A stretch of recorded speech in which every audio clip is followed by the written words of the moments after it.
All right, hello everyone, and peace of Christ to all of you. Please invite your friends and tell them that we are here live on air. Uh, yesterday we have some Muslims who called us to supposedly refute the horrible mistake in the Quran where Allah He ordered the angels to bow down, but yet He is upset from Mr. Devil. And the Muslims they post for us videos from Zakir Naik, and actually all of them they are copy paste. Nobody is even check out what this Zakir Naik is talking about. It's not a problem to be ignorant. The problem is to believe that you are smart when you are being ignorant. Why the Muslims check out how valid what those people they say to them, like Zakir Naik. Why you need someone like me, and I am a Christian, I'm no Muslim, to tell you how stupid what Zakir Naik said. Why you as a Muslim cannot find what is wrong in what those people says to you. You copy whatever they say to you, you paste whatever they say to you, and no one wanna use his brain. So someone he posted a video in the comment about the video we speak about this topic yesterday, and the video has the answer of Zakir Naik. I cannot play it because I don't want anyone to claim copyright over it. The Abdul, they're looking just for a reason. However, Zakir Naik, who don't speak Arabic, suddenly he became a grammar teacher in Arabic.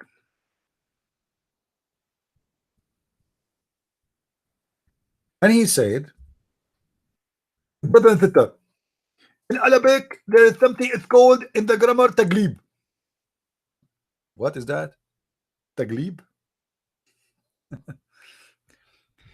And because Allah was speaking to the majority, and the majority are the angels, and Shaitan was alone, so Allah he said angels. I mean, this is the most funny, hilarious answer. Where the Muslims they got the conclusion that Shaitan was the only genies there, and where they get the conclusion that the majority are angels. Did Allah report for you Muslims? Did Allah report for you the number of Shaitan and the number of genie they are located there? What you Muslims are talking about? The majority are the angels and the minority are Shaitan. Where it says that? Do we have any Muslim can tell us what's going on?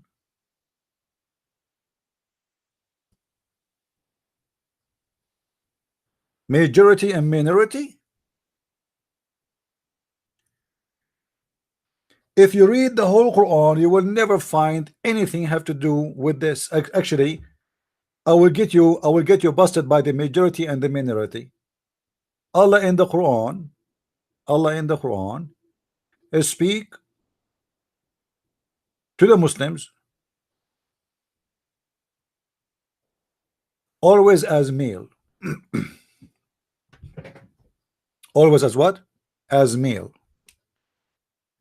Rarely in the Quran you will find the Quran mention like male believer and female believer in the same verse. Mostly Allah speak to men, and we can prove it easy. If you go in the Quran,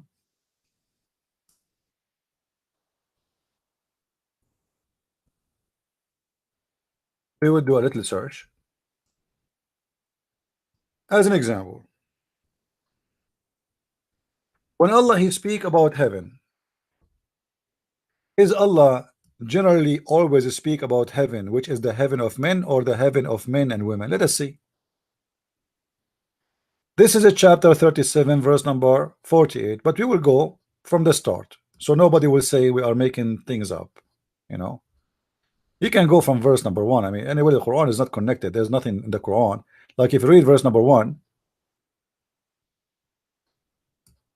verse number 2, verse number 3, verse number 4, there's no connection between them. There's nothing. You know what nothing mean? Nothing. It's just a stupid words, sentence after sentence.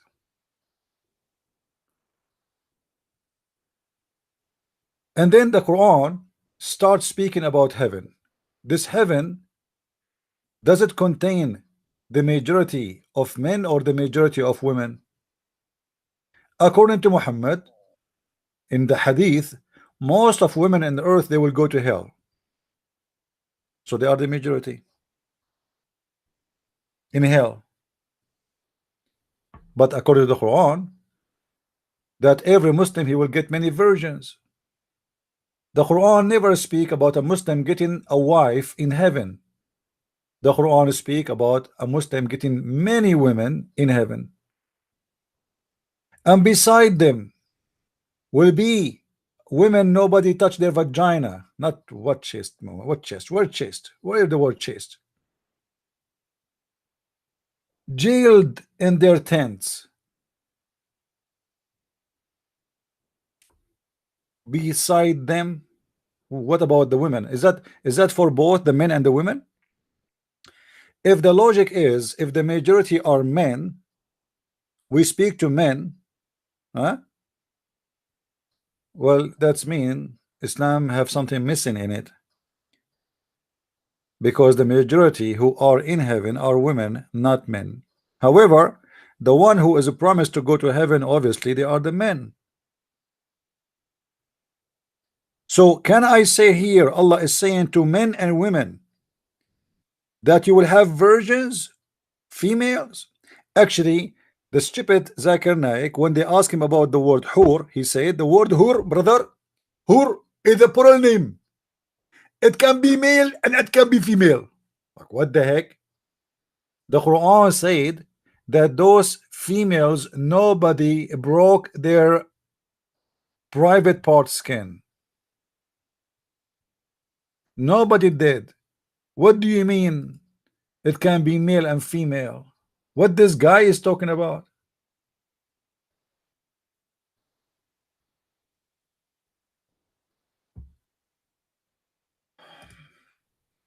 Let us see. All those verses in the front of you speaking about what Allah will give to the male. Read with me carefully. Whom never deflowered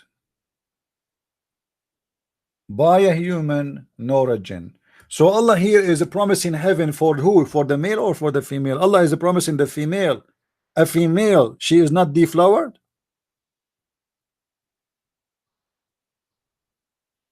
You know what I mean?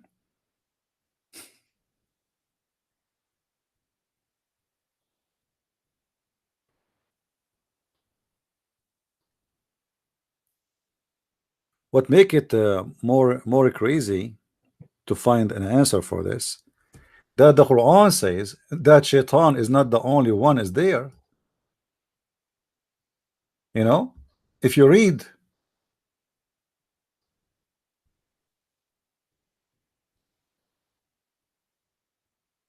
all the verses in the Quran, all those verses speak about this story.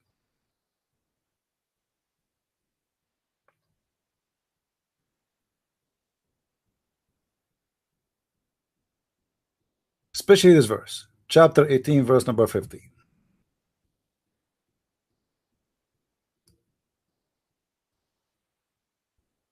Behold, we say to the angels, bow down to Adam. They bowed down except Iblis.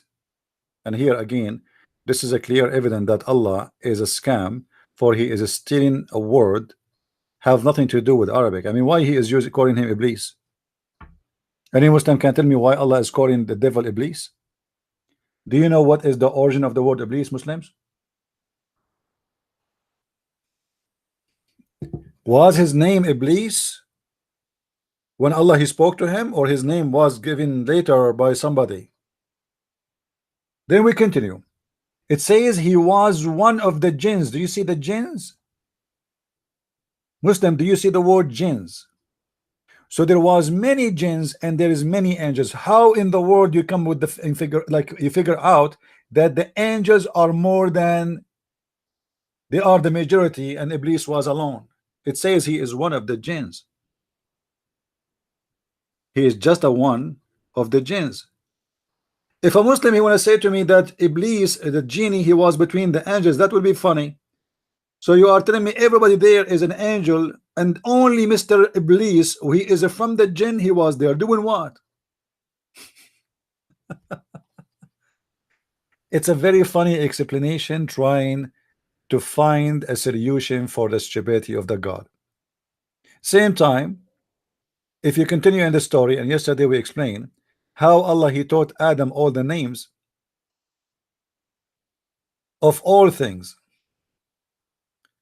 and he wanted to prove to the angels that they are wrong.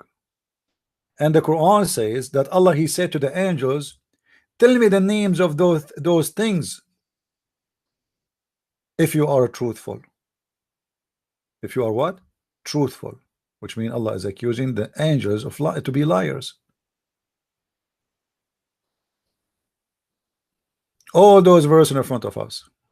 Let us go to the first one. Chapter 2, verse number 34.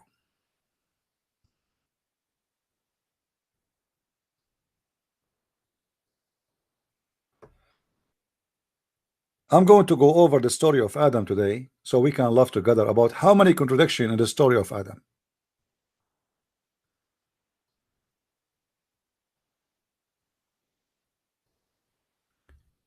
Behold, the Lord said to the angels, I will create a caliphate.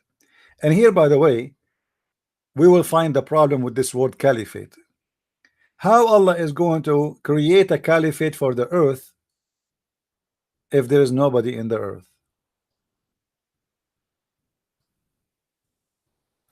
This is why there's a big part of the Muslims believe that there was people in earth.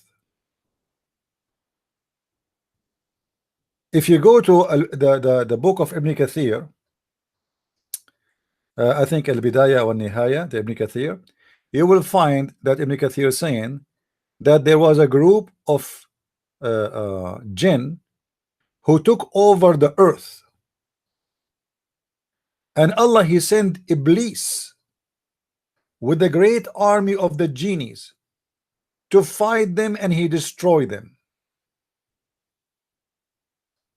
Actually, you know what, as long I'm talking about it, let us show some reference so people will not say what this guy is talking about. You know the Muslims, you know, I mean, we show them reference in the front of their screen, still they accuse you of lies. So imagine if we say something without reference, they will go crazy. Let me try to find it. I'm sure I will find it.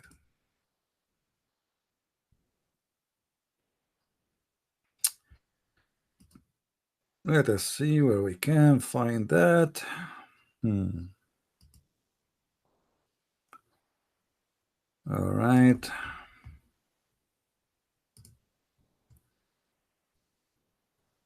Okay. If anyone can help me to find the book of Al-Bidayah and Al-Nihaya of Ibn Kathir, volume number 1, the chapter of a creation of genie and the story of Shaitan. I found an Arabic link, but I would prefer if I can find an English one so we can read together. So if somebody can help, if somebody can search for the book of Al-Bidayah and Al-Nihaya, volume number 1, chapter of a creation of the jinn. Here you will see the story written by Ibn Kathir. By Ibn Kathir. Let us go down.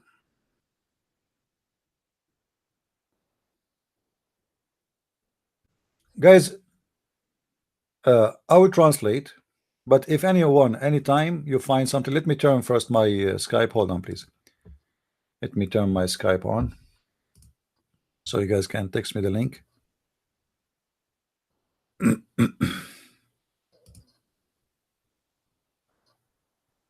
Because in English, for sure, it's better, you know.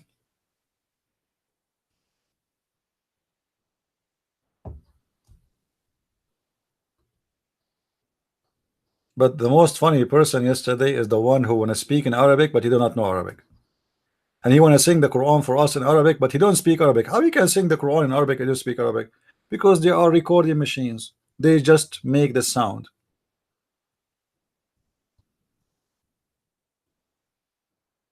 All right, we are logging in Skype.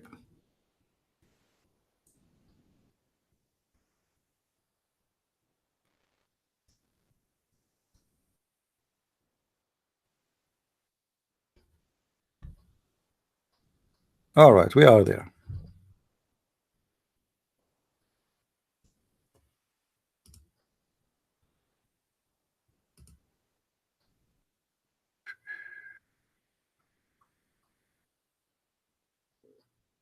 Okay. Let's see.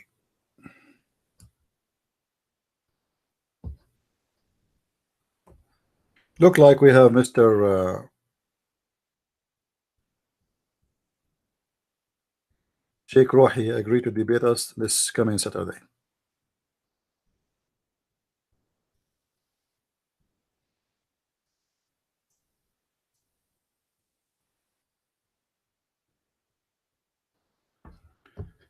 All right. For now, we have no choice but to go by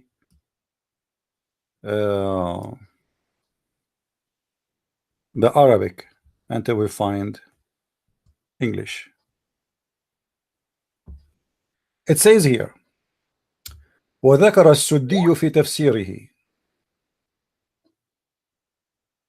No problem, but if there is a reference, then give me the article. If just article, we do not need it. I want Ibn Kathir. Anyway, and it's mentioned in the tafsir of As-Saddi from Abi Malik, from Ibn Abbas, from Ibn Murrah, from Ibn Mas'ud, from the companion of the Prophet. When Allah He finished creating what He loved, He left Himself up to the throne, and He made Iblis, Shaitan, the king of the world. He's talking about the earth, and he was from a tribe from the angels. Like, what the heck?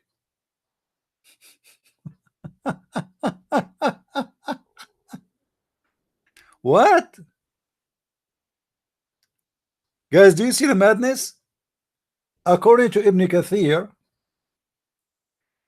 Mr. Genie Iblis, he is from the tribe, it is the tribe of the genie, and they are from the angels.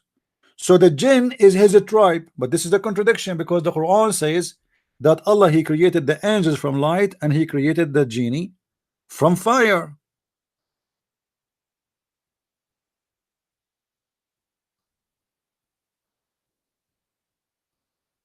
You know what I mean?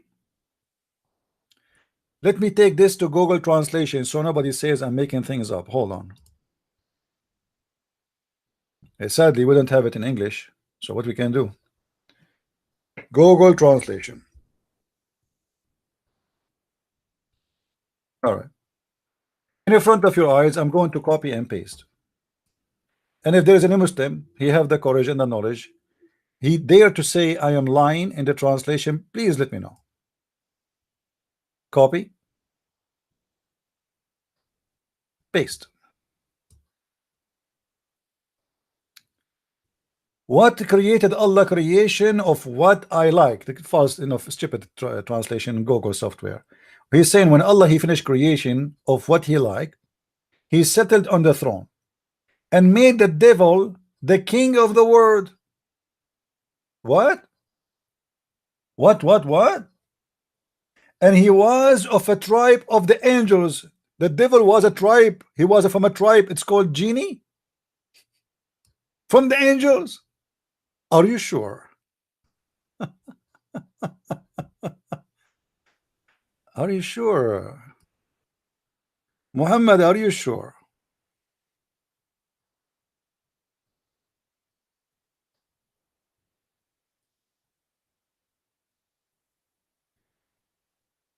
And here he continues saying, but they called the jinns because they are the reservoir of paradise. And Satan was the king of Kanza. and fail in his chest, but God gave me this to advantage to the angels. Let us go to the Arabic because the translation is messed up now. So here it says, the correct translation, and they've been called genie, for they are the warehouse of the Jannah. They are the majority of the Jannah. Even the Jannah is taking its name from them. And you are telling me they are the minority?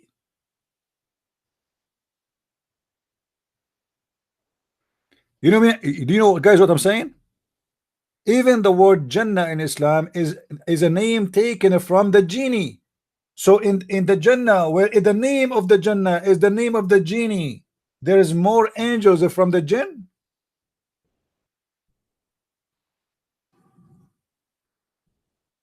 Do we have any Muslim?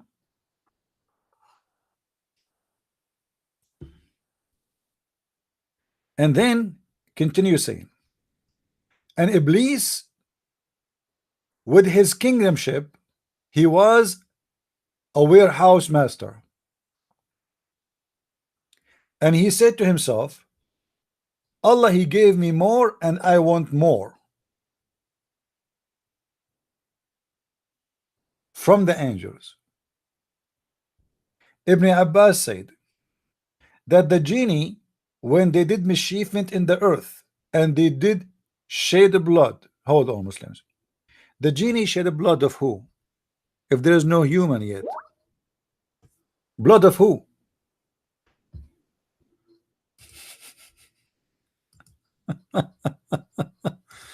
Okay, somebody send me a link. Let me see if we can if we find that.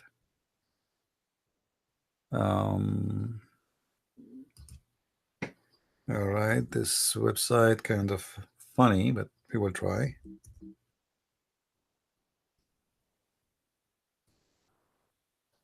Yeah, but this is not what we are looking for. This is like an endless page. Can't even find the story of the jinn there in the link you send me, my friend. Anyway,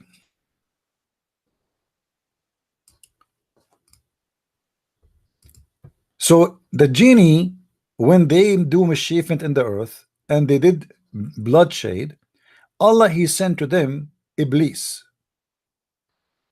and he have an army of the angels. Look, look, look. Shaitan is the leader of the angels. Allah sent Iblis with an army of the angels, and they killed the genie who did mischievement in the earth, and they kicked them out. They killed many of them, and they kicked many of them out of the land. What is that? I mean, they kicked them out of the earth, and they send them to islands and in the seas. If supposedly the islands and the seas are not in the earth.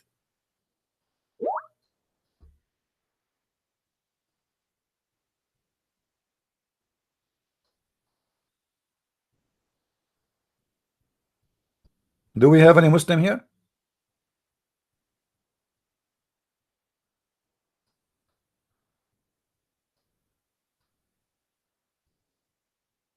And then they continue saying, and here you will notice how things is messed up in Islam. Ibn Hatim said and Sa'id that Iblis, his name is Azazil. Azazil is a name coming from the legend of the Jews. Let us say it is exist in Judaism, but there's many stories about Azazil as part of the legend of the Jews, and he was one of the most high angels, from those who have 4 wings. Ibn Abbas said Iblis, he was one of the honorable angels. But this is always a contradiction for everything in the Quran, because the Quran says he is not from the angels, and he is from the best of his tribe. those people having children and kids already in the heaven having sex. And he was a guardian, warehouse guardian of the guardians of Allah. If. And he have authority over the sky of the earth and over the earth. Ibn Abbas said, Iblis, he used to control what is between the sky and the earth. And this is reported by Ibn Jarir. Qatada said, Iblis, he was the head of the angels in the skies. Look how the contradiction. Every line is a contradiction. Al-Basri said, there was none of the Malaika, like he is very fast and very quick. He is not. Ibn al-Basri is saying he is not from the angels.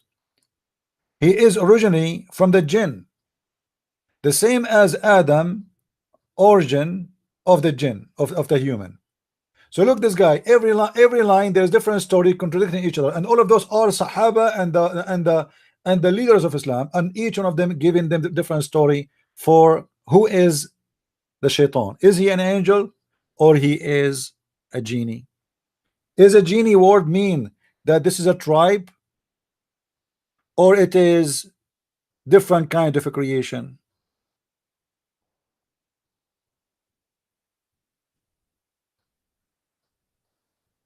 This is how much they are confused. And then they continue saying,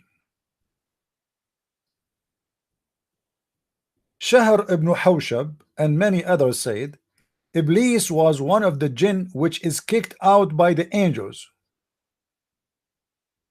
And then some of the angels, they let him get in.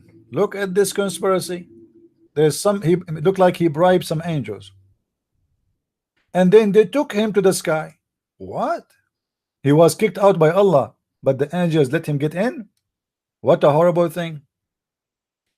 They said, when Allah he wanted to create Adam to be in the earth, him and his offspring after him, and images with images of his body with it. Iblis, and he is the head of the Jan. He is what? He is the head of the Jan. And he was the most practicing worshipper. If he was a very good Muslim.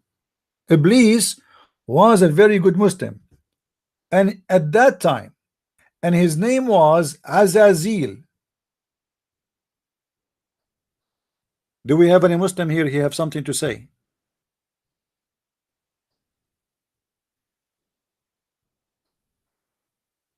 Anyone oppose what we are saying? Mayday, mayday. If there is any Muslim, he don't agree.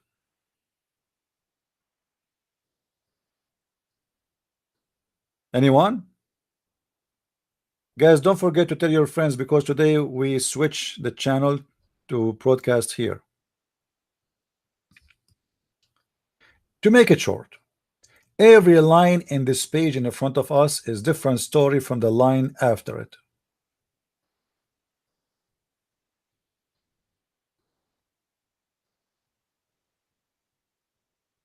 This is Islam.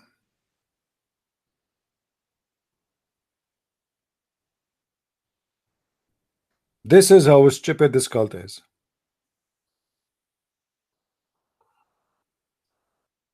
One scholar, he says Shaitan is an angel. The other scholar says Shaitan, no, is not an angel. He's a genie. One scholar says that Shaitan is one of the angels and his tribe is a genie. They are very confused. If we go to the hadith and try to find some answers, what we will find?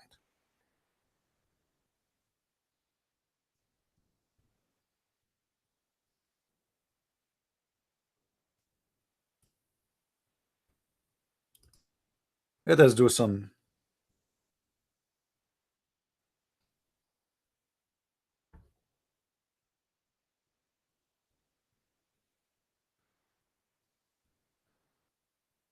Okay.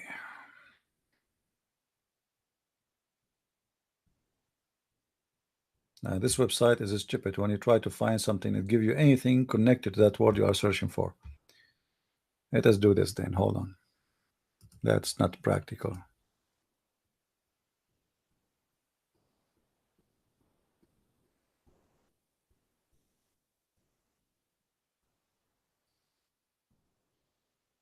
All right, let us see.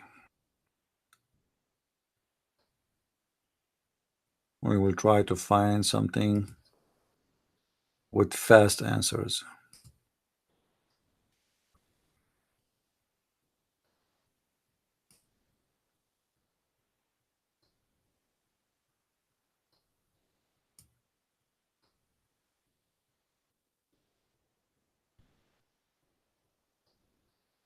Hmm.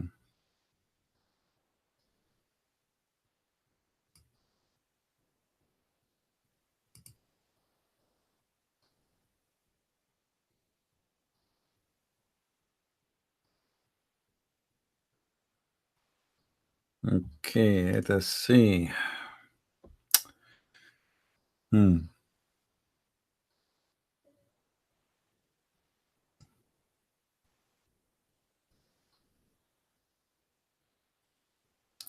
Yeah, but I do not want the maybe this book here, the PDF file. It might be illegal. We don't know, because Muslims, they post books online for free. It's illegal. If you have a website published officially legally, we can use it. Um, Hold on.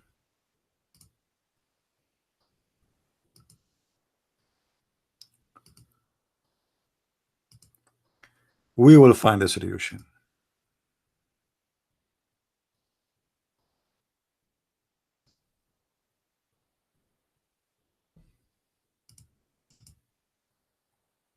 All right.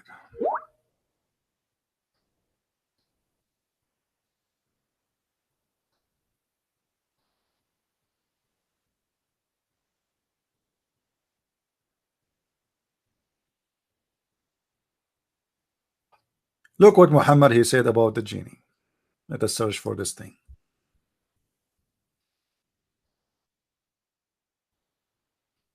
Allah Messenger said, "Don't perform istinja with dung nor with bones." Muhammad and his followers, they used to clean their ass with dung and bones. Muhammad he told the Muslims that the genie food is that they eat shit, excuse my language, and they eat bones. And the funny, Muhammad he called them that this is the food of your brothers from the jinns, which means this is the food of the Muslim genie. Remember here, Muhammad is calling those Muslim genie. Those are the brothers of the Muslims. Oh, sorry, no screen. Okay, hold on. All right, you see it now. Jami al-Turmudi, Allah Messenger said, don't perform istinja with dung. Don't clean your ass and clean yourself with dung nor with bones. For indeed it is the food of your brothers among the jinn. So those are Muslim genie, and their food, halal food, is, excuse my language, shit and bones.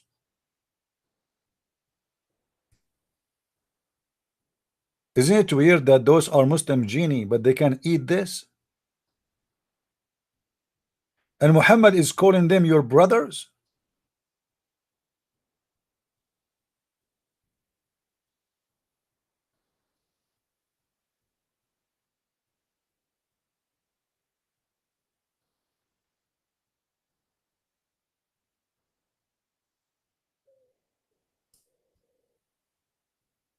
Let us see more reference.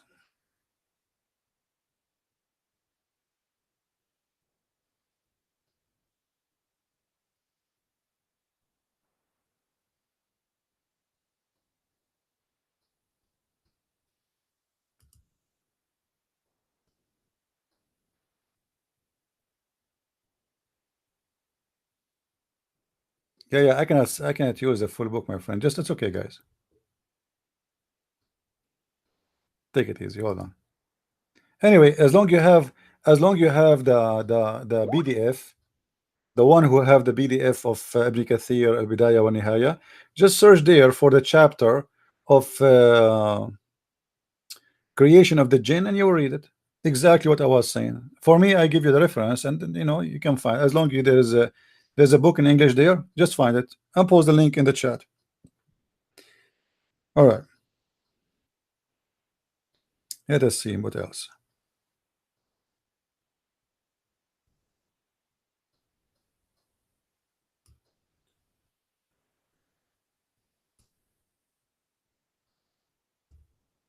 If we ask the Muslims, do the human, I mean the human, they die, right?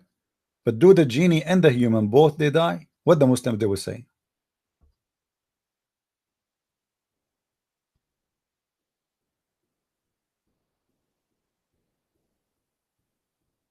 True art living that dieth not, while the jinn and mankind die. Who is talking? Muhammad. Muhammad claimed that Shaitan is one of the jinn, but yet the jinn they die. Notice here, Muhammad did not say the angels they die. He said genie and mankind they die. That means Iblis is dead.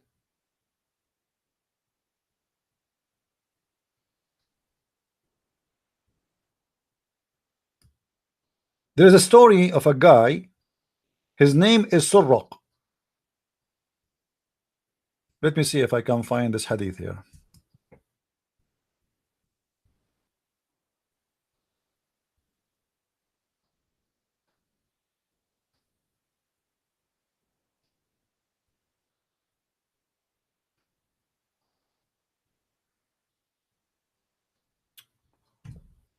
Yeah, this search engine and this website is horrible.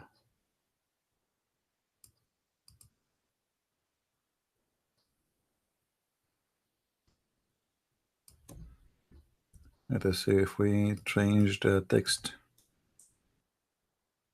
No, can't be found.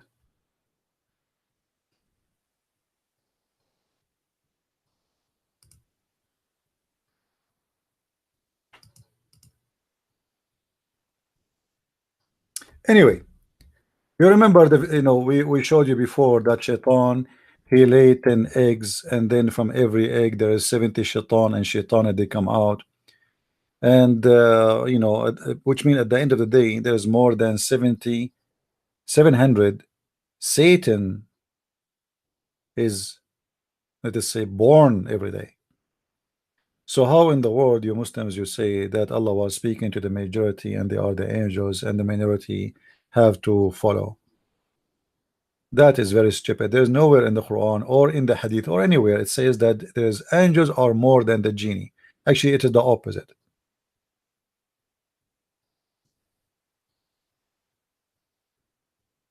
It is the opposite. And I'm talking according to Islam.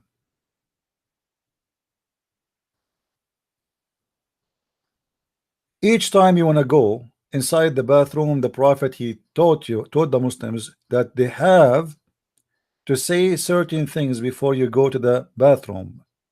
And the funny here, you will notice something Muhammad he mentioned about the genie, that they are male and female. There's male devil and female devil. Question: if Allah created a fixed numbers of angels, and the angels according to Islam they are neither male or female,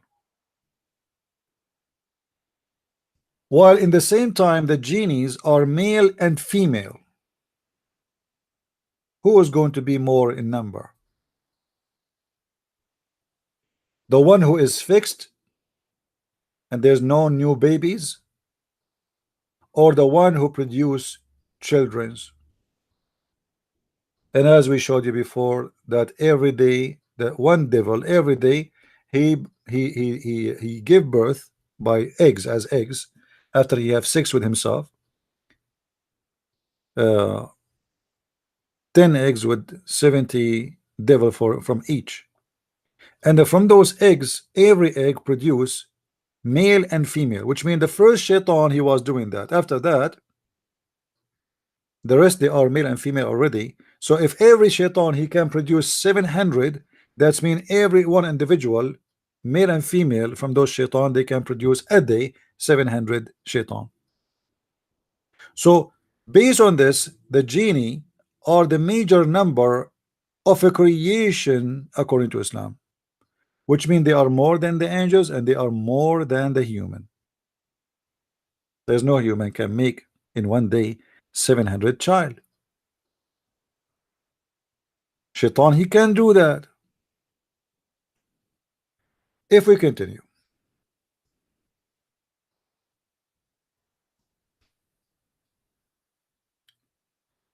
whenever the Messenger of Allah entered the toilet, he would say, "A'udhu billahi minka min khubtika wal khaba'ith." I seek refuge with Allah from the male and the female devil. How in the word and why in the word Muhammad is afraid of the female devil?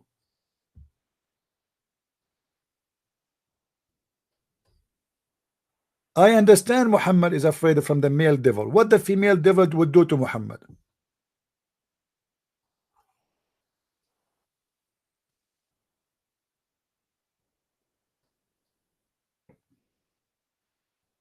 Any Muslim can tell me?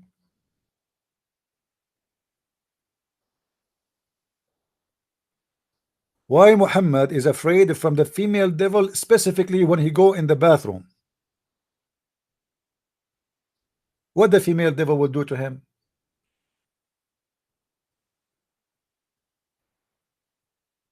Any Muslim have a solution? What a person do in the bathroom, guys? What bathroom is talking about? This is the toilet, right? It's a place where you do relieve yourself. So Muhammad now is going to uncover his ass. So what is the worry of Muhammad? Any Muslim can tell us what the male devil will do to Muhammad and what the female devil can do to Muhammad in the toilet? Yeah, actually, the Muslims, by the way, they have descriptions of the female genie. They say that if a Muslim man he see a woman and she have a very long dark hair, she is a genie. You know, like some women they have a really long hair, like her hair, let's say, touching her knee. They think she is a genie. This is not a human.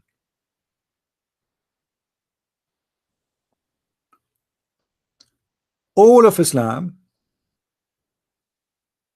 jinn is whispering in CP's ears. My friend, the one who is whispering here is your prophet, and your prophet is afraid of the genie. Can you tell me why? This is a prophet of Allah, yet he is scared to death to enter the bathroom without making a prayer before he entered the bathroom, asking Allah himself defense inside the bathroom. Isn't it this is enough to prove that Muhammad is a false prophet? Where Muhammad is going? Is he going to war? He is going inside the bathroom.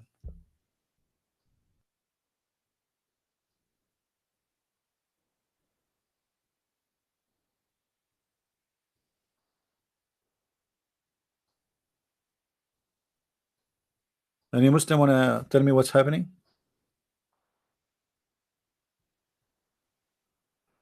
I am going to the bathroom. Muhammad, if to go in the bathroom, Muhammad is making a prayer, asking Allah help, Allah himself to what Allah will do inside the bathroom. What are you talking about? You are going in the bathroom, you will take off your panty, Muhammad. Why you are terrified to take off your panty in the bathroom? And why Muhammad is not worried about the female genie when he is in the bedroom?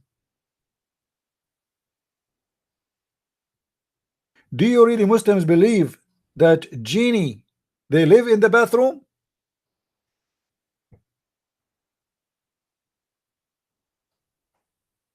Hmm? Is that like the room for the genie? Yes. Even Muhammad he said, don't piss in a ground hole. Anyone knows why? because genie live there. So genie, they eat poo-poo and bones. Genie, they live in the bathroom. Genie, they live inside holes in the ground.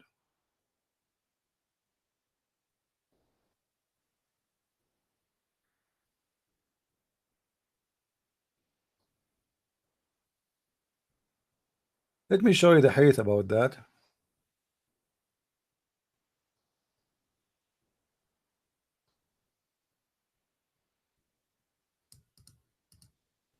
Maybe we can find you something.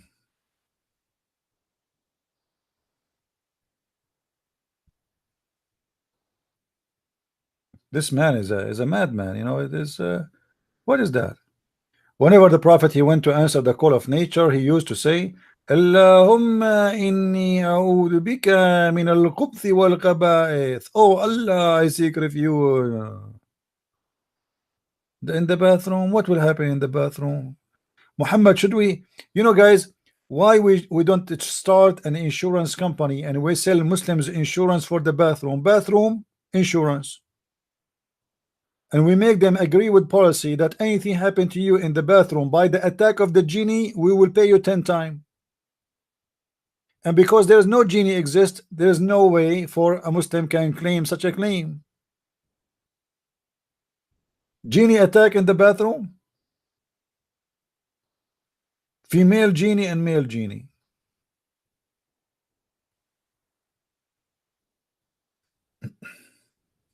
Let us see. This one we cannot find it.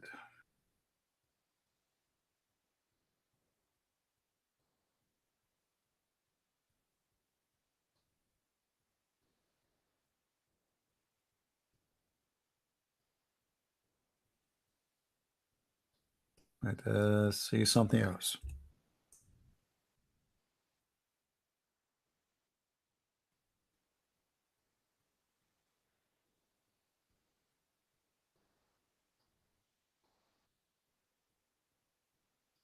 Hmm.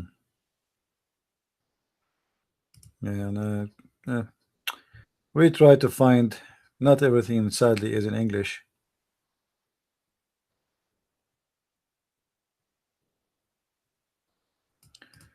Let's go to the Quran. Try to find something funny in the Quran about the genie.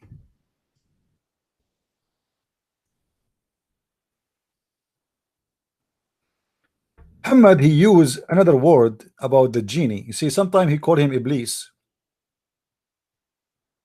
which is not an Arabic word. You can search it in Google and see where is Iblis coming from. Sometimes he called him genie, which is not an Arabic word. And sometimes he called him Afrit. Afrit? Who is Afrit? Mr. Ifrit min al-Jinn. Let us see what the story of this Ifrit. Who is this guy?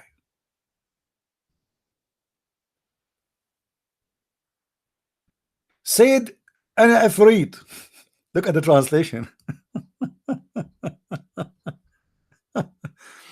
Guys, do you know the story about the genie in the ball? Do you know this story? This is where the word Afrit is coming from. Afrit is the genie in the ball. Exactly.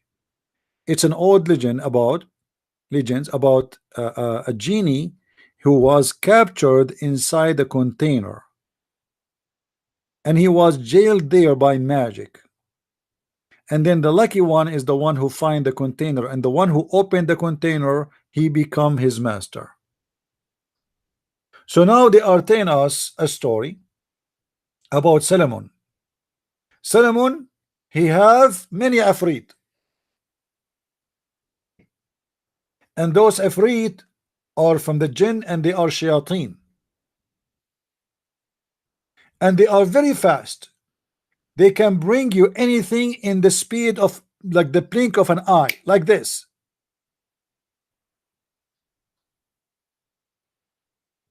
Guys, look what Abraham said. Abraham is a Muslim. Guys, did you see what Abraham was said? Abraham is a Muslim. Let me show you what Abraham said.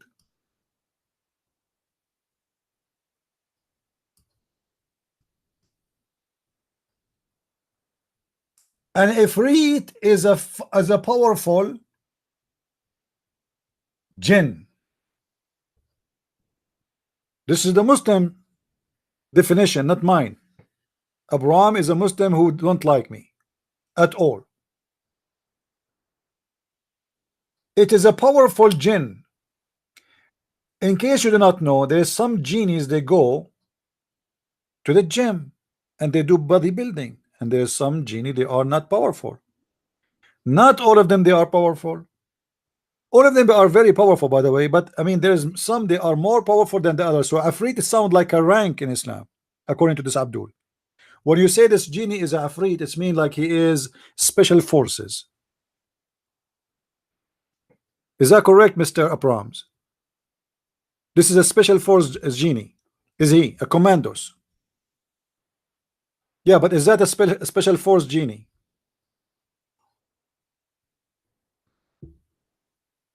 Is he a special force like commandos, marines?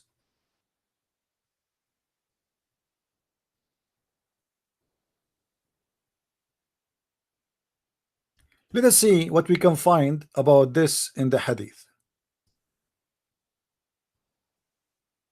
about Mr. Afrit. Genie in the ball.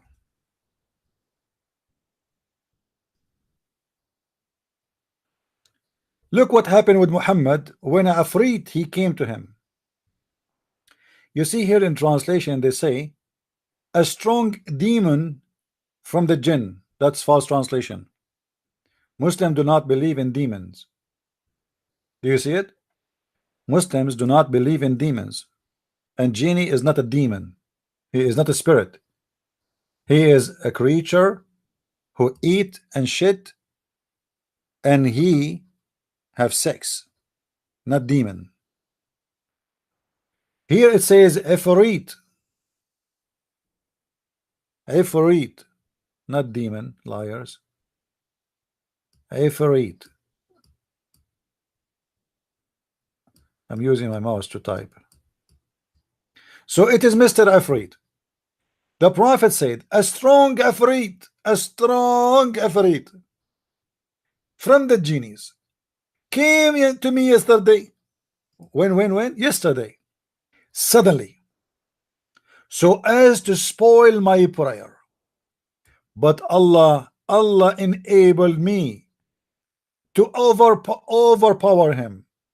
So I cut him. And I intended to tie him to the pillars of the mosque. The Prophet, he tied the Afrit. Hold on, Sharon. Guys, do you see what I'm saying? The Prophet of Allah, Ifrit, and Abraham, he just told us Ifrit is very powerful. Is a super. This is the special force of the genie, the most powerful ones. He came to the Prophet, and the Prophet was praying, and the genie was doing this. You cannot catch me. You cannot catch me. Huh?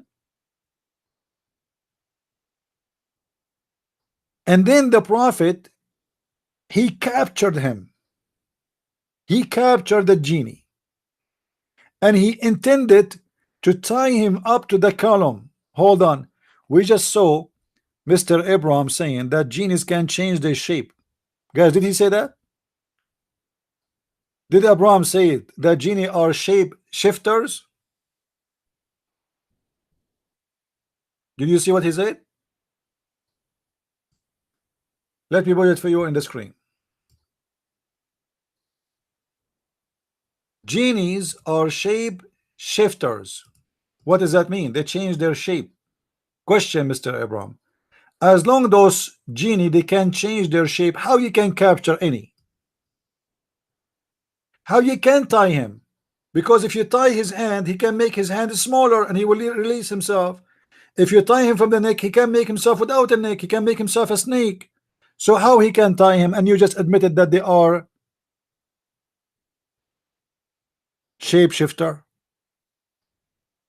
Not only that, genie, he can go invisible.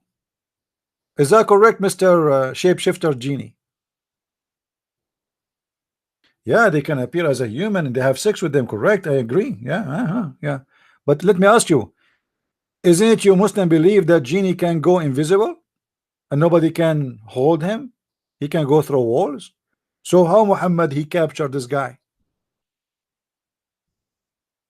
Isn't it the Quran says, Yarunakum wa la tarunahum? They see you but you don't see them.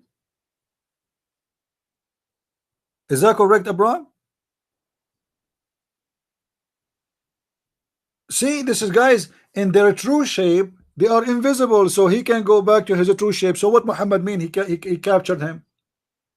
How you can capture a person who is invisible, who can go invisible any second he want?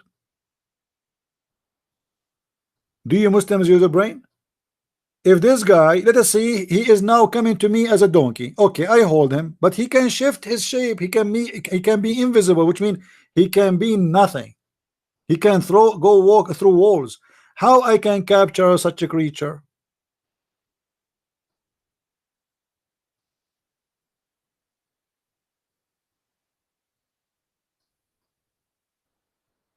Any Muslim?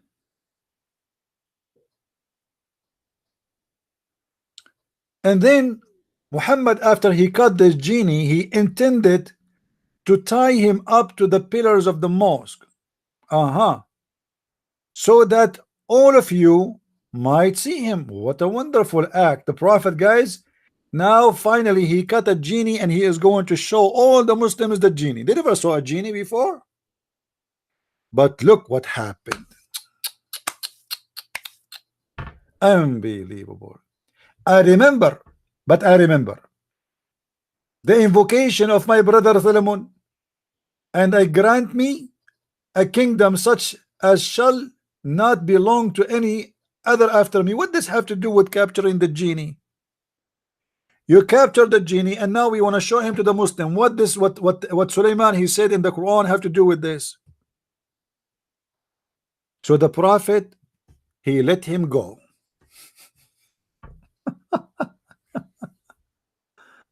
Yeah, red lid. Yeah, you were a Christian before. You know, I used to be a Hindu before because I used to like beef, you know.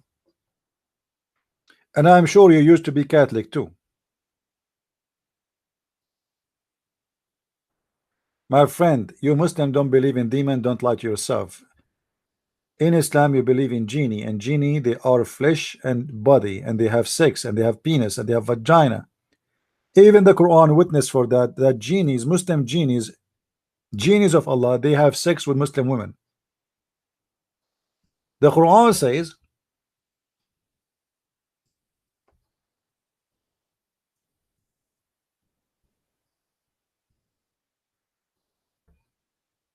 chapter 55, verse number 56, that genies, Allah will create for you women who no genie or neither man broke their virginity skin. Broke their virginity skin. So what do you mean they are what they are? How somebody he is not a human, he can have sex with the women? Any Muslim can tell me? And how Allah saying that those women they are in heaven, no human, neither genie broke their virginity skin. I thought there's no genie in heaven and there's no human in heaven. Who is going to break their, what does that mean?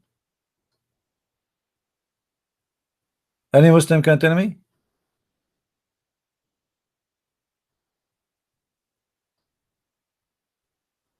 You see a translation here, all is false. Untouched doesn't say untouched. It says here,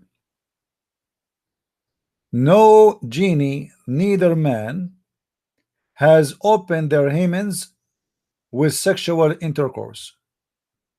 Do you see it? That is a clear evidence that the Muslims believe that Muslim women they can have sex with the genie.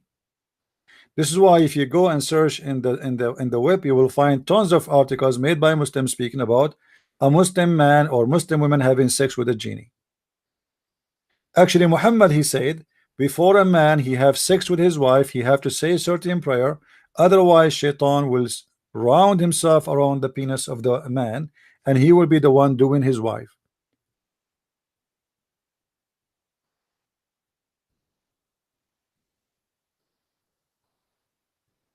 According to Muslims, anyone who have a cross eyes, this has happened because shaitan, he share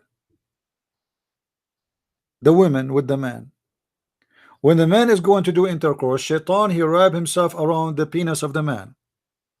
The man, he think he is doing having sex with his wife, but the fact it is shaitan doing that, and the woman, she will get pregnant, but the son will be a person who have a cross eyes. If there is any one of you he have a cross eyes, now we know why. Muslims, my dad for sure, he did not say the prayer of Allah. How come I don't have a cross eyes?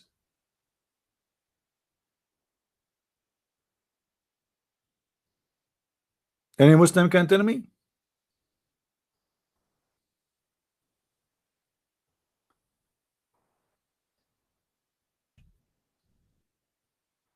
Any Abdul?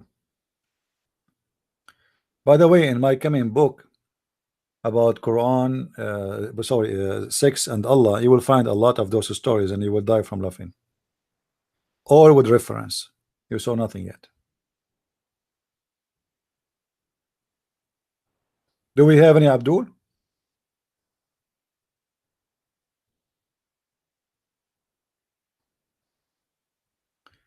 According to Muslims, there is many kind of genie.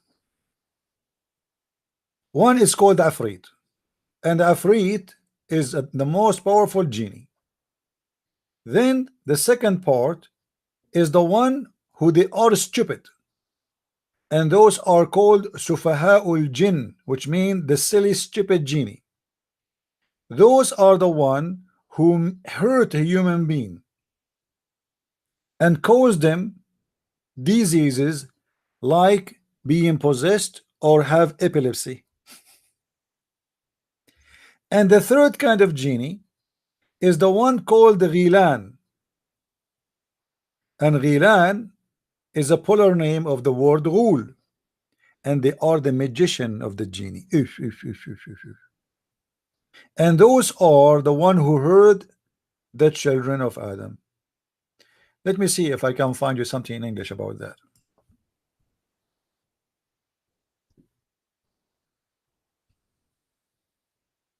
Okay. No, no, no, no.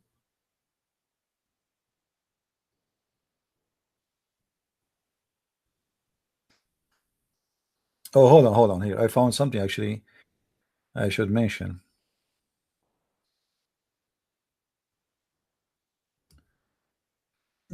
Here, this is a hadith about the prophet. He was going to forbid suckling during the women she is pregnant.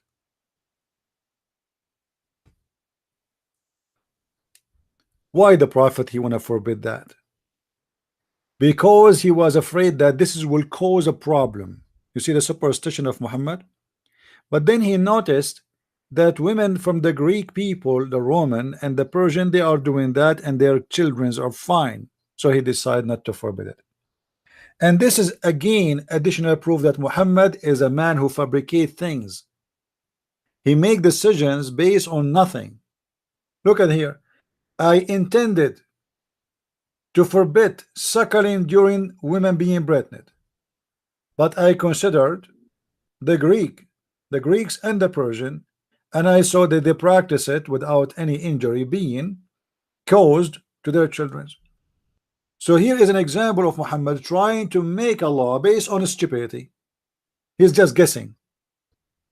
You see it? Let us continue. Pa, pa, pa, pa, pa, pa, pa, pa.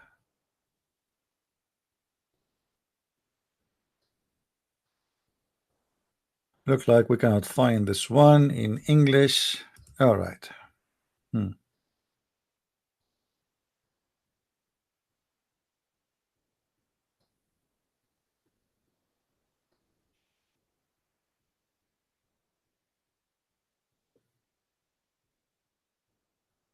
Hmm.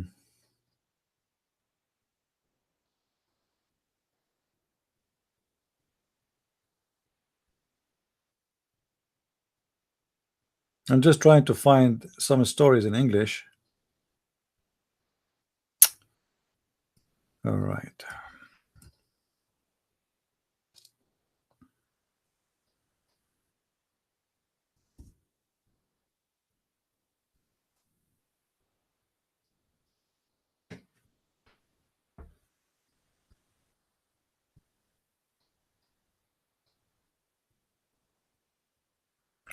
This website really is horrible. And if I keep flipping, I will hurt your eyes. Anyway, do we have any Muslim want to say something? If there is any Muslim want to say something. If we go back to the chapter we were reading from about Adam and the angels, we will find something very funny, that Allah, he ordered the angels to bow down and he got upset from the genie, and we spoke about that. But there is something more funny.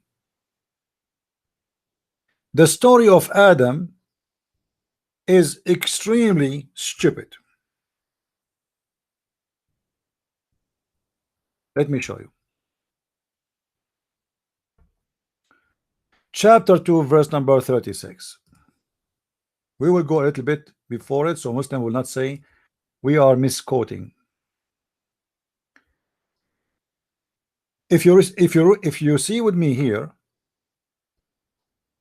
and behold, we say to the angels, bow down, and they bow down, not Iblis, he refused, and he was of those who reject faith.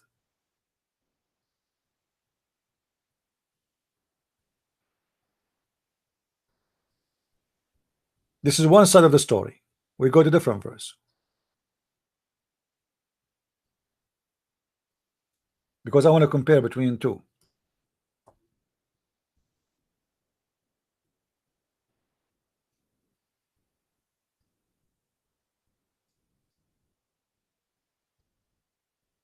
Chapter 2 verse number we mentioned here chapter 2 verse number 34 already, and now we will go to chapter, let's see, okay, chapter 7 verse number 11.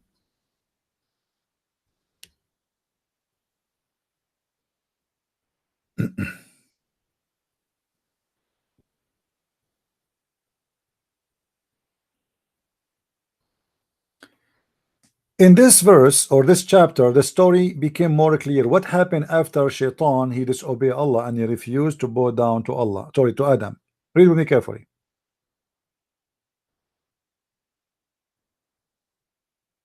After Allah, he ordered all the angels to bow down, and Iblis, he refused.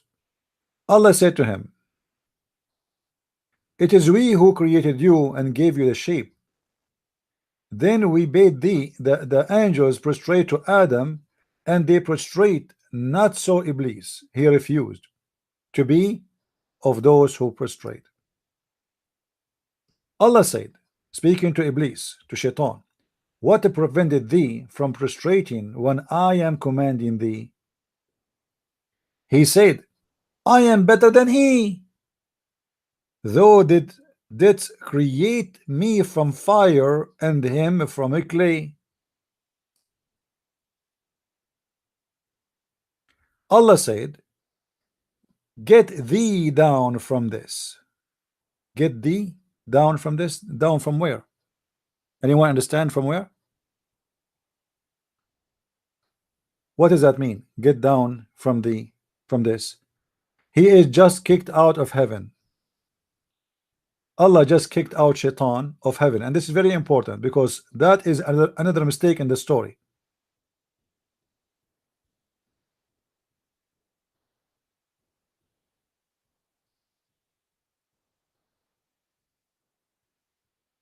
Any Muslim? Allah just kicked Shaitan out of heaven. Any Muslim have an objection for that? Any Muslim have an objection for the translation?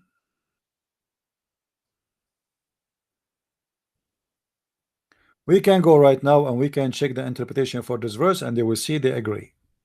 Allah, he told Shaitan to get out of the heaven. This is a chapter 4, verse number 13. We can go to Ibn Kathir. Hold on.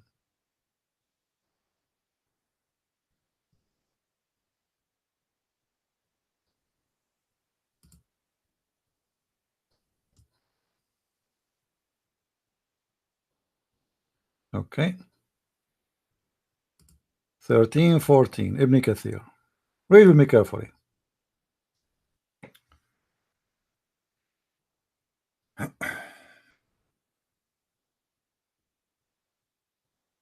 Oh, hold on. This is not, sorry, not 4. This is 7. 7, 13, yeah. 7, we made a mistake. What? All right.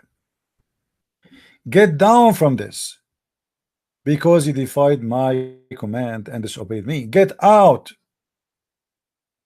Get out from where? From paradise. Do you see, guys? Allah, he ordered the genie, the shaitan, to get out of paradise. But hold on. The author of the Quran, because he's an ignorant, stupid, he made a big mistake. If we go back here in this chapter,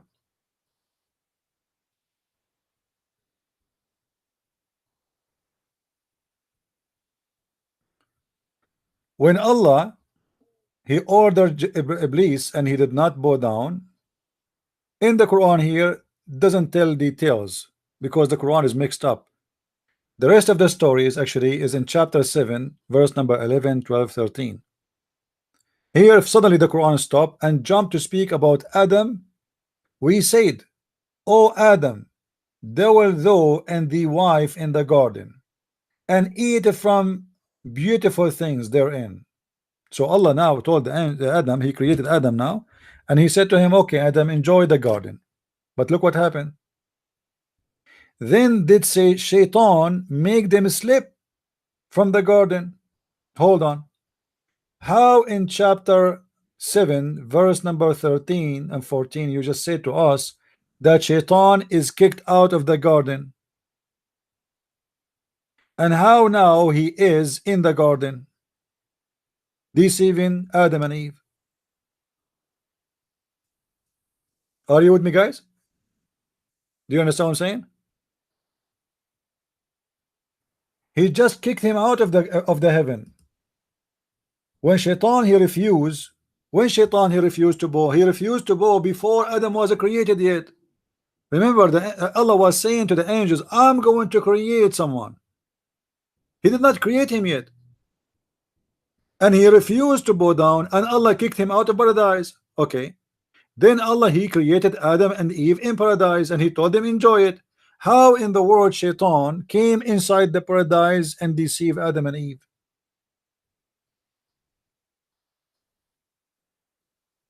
Any Muslim have an idea?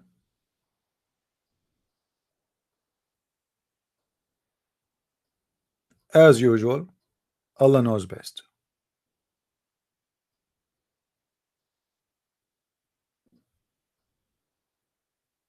Any Muslim want to answer?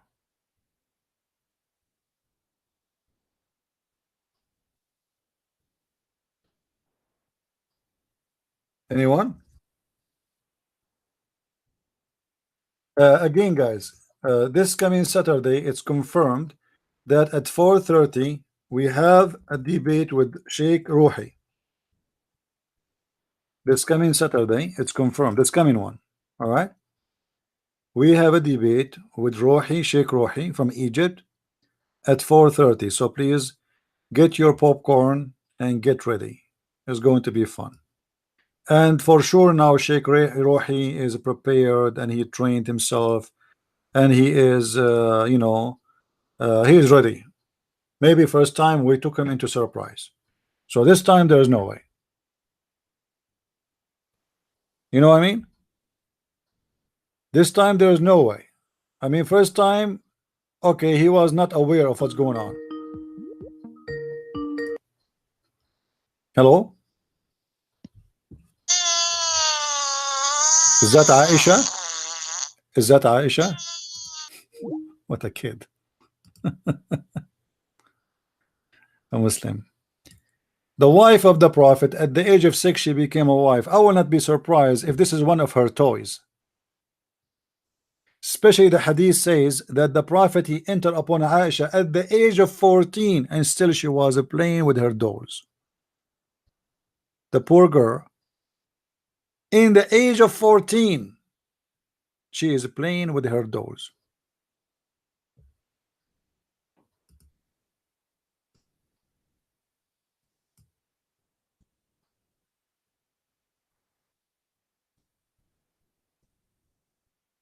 Let me show you the hadith.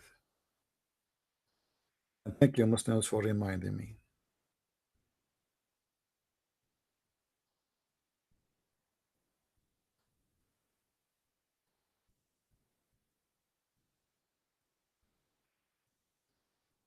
All right, let us see.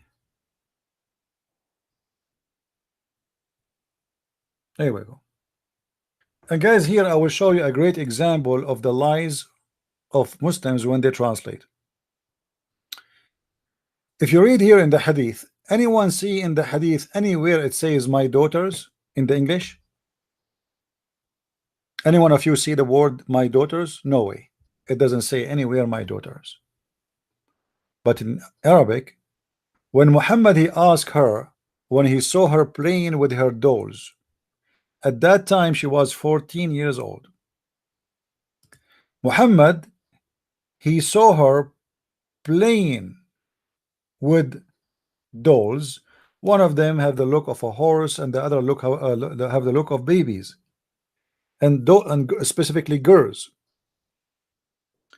Muhammad, he said, what is this has on it? She replied, two wings. He said a horse with two wings. And this is where Muhammad he got the story of Sulaiman. She replied, haven't you heard about Sulaiman had horses with wings? You see, even the child Aisha, she heard this story. This is a very popular story learned from Legion of the Jews. But here in the translation, there is something missing. The Muslim translate, when Muhammad he said, what is this? Muslim they translate saying, she replied, my dolls. That is not true. She did not say my dolls. She said my daughters. My daughters. Let me see. Let us get them busted. This is why you cannot trust a Muslim translation anyway, any mean.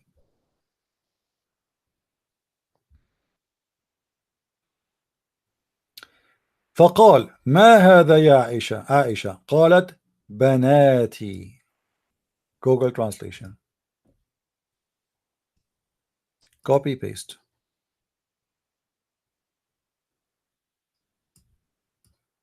We have to delete first this thing.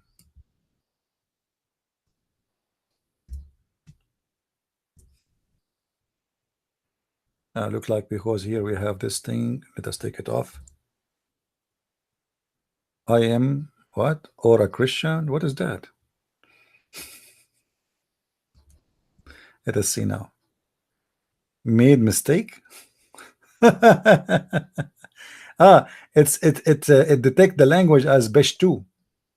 But this is Arabic. What Pashto, you idiot? Google. Okay. So now supposedly it's corrected. قالت بناتي, my daughter, she said. Do you see it?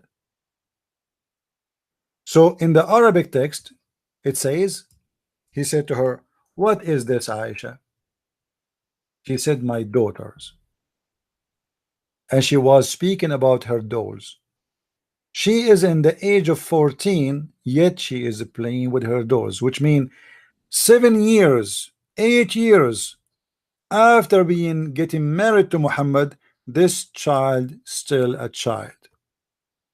And the Muslim, they lie to us saying she was a growing woman. A growing woman playing with her dolls. call them daughters?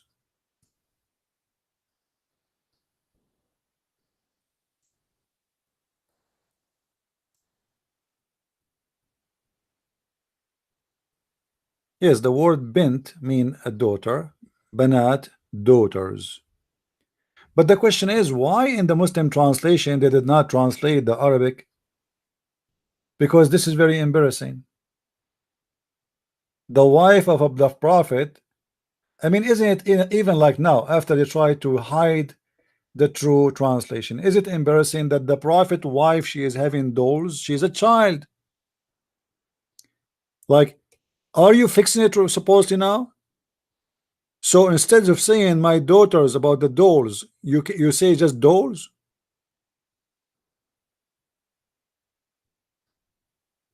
This is very embarrassing. What a prophet of God have to do with a child like this?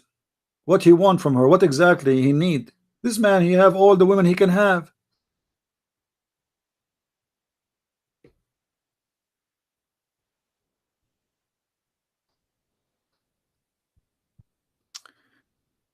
I want to remind people that's always to find any update about me. You go always to patreon.com, and then you will see there's a website. It's called minds.com. I have a page there too. You can check me out there and you can subscribe. And actually, I load videos there sometime, which is not, let us say, I don't want to post them in YouTube. So be sure you subscribe to my pages just to be always up to date, because you never know, sometimes we can lose a channel. I have many channels. The Muslim, they think they can make me lose channels. You cannot do that. I will pop up like everywhere. People copy my videos and post them everywhere, so it doesn't matter what you do. It's easier, my friend, to fight the genie, because he does not exist, from fighting Christian Prince. This is my page in minds.com. Please remember it, minds.com/Christian Prince. You can sign there it's for free website. It's the same as Facebook, but it's better. And they have a freedom. They don't take your videos down, and for sure, unless you violated the law. But they are not the same as the stupid software of YouTube and the garbage of Facebook. And then the other website we have is Facebook. We have Facebook. Facebook.com/the Christian Prince. The Christian Prince. All right. And I have my Twitter. Remember that too. Twitter.com Christian Prince. Christ is the one. And then number one.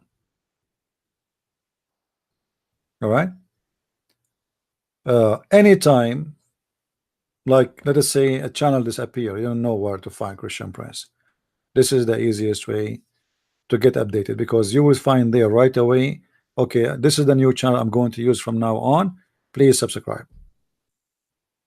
This is how we can always build things fast, and that's why we are not worried about losing channels anyway, because it's easy to find. We have, let us say, a main address where people they can find us, right? Do we have any Abdul?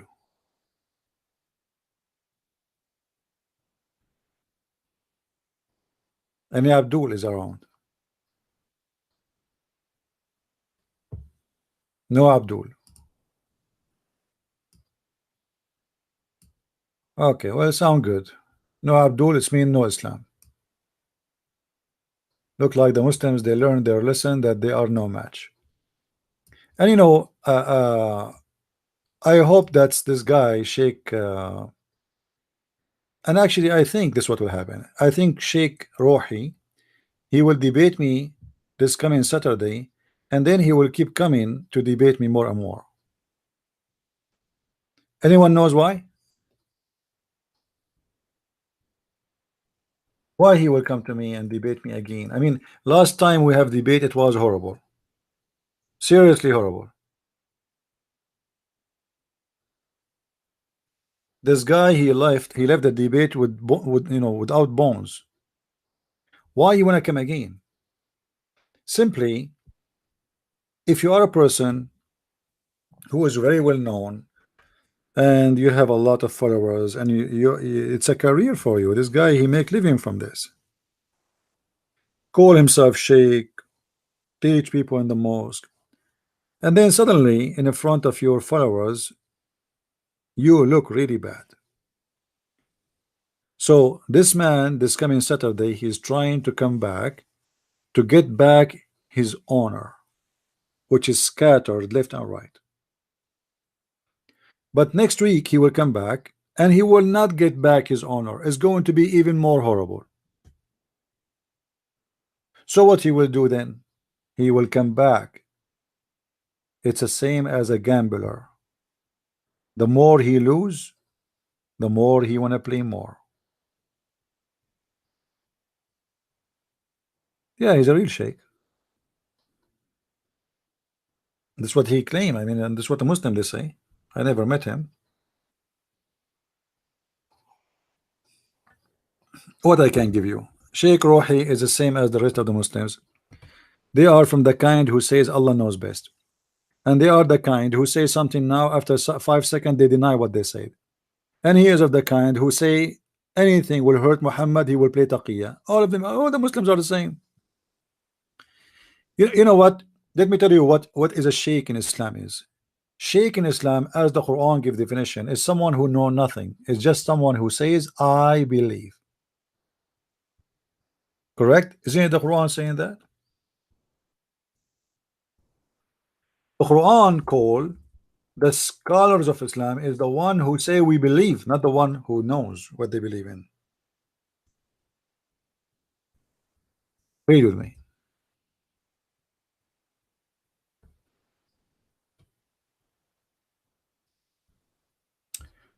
والراسخون في العلم يقولون آمنا به.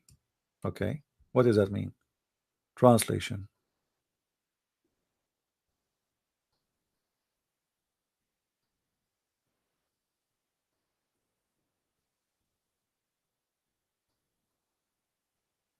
Read.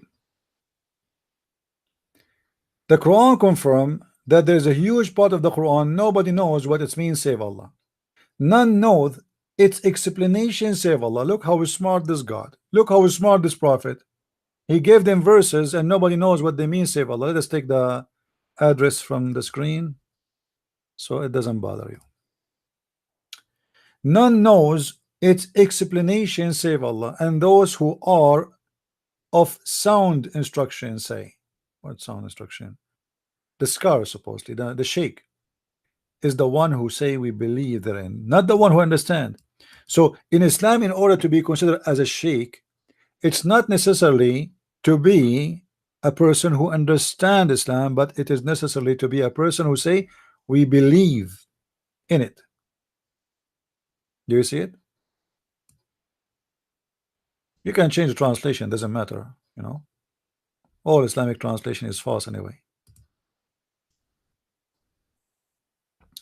And those who are firmly grounded in knowledge say we believe in the book. Why they are firmly grounded? Because we say we believe in the book.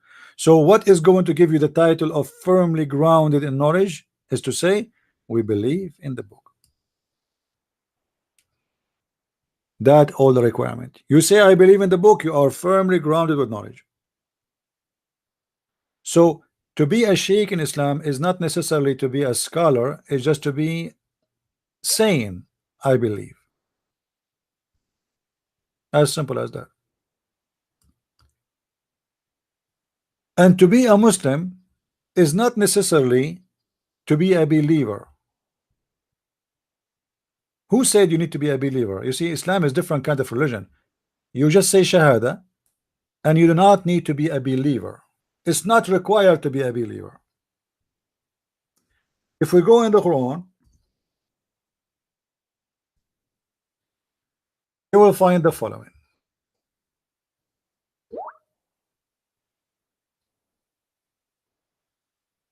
Hey, here we go. I just received an update from Renee. She is saying that Sheikh Rohi, he claimed that he is Dr. Rohi. He have a PhD from Al-Azhar University. Here we go. What do you want more? And you know what? Next time when he start coming to me, I will confirm that from him. I will ask him. Did you hear him, Renee, saying that? Or people they said that he said that he have a PhD? I will ask him anyway. Let us see here. All right. Oh, he told you. Okay. He told you in private, or he told you in the room? Because if he deny, I'm going to ask you to take the mic and tell him what he said. Get ready. Guys, read with me here. Okay, can you send me a snapshot of the private message? Can you send me a snapshot, Renee? Good. See, guys, she have a screenshot of it. That's wonderful. In front of us here, the Quran said, chapter 49, verse number 14.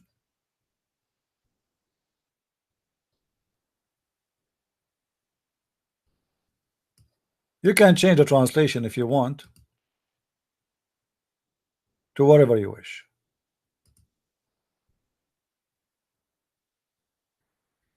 The Bedouin says, the Arab Bedouin, we believe.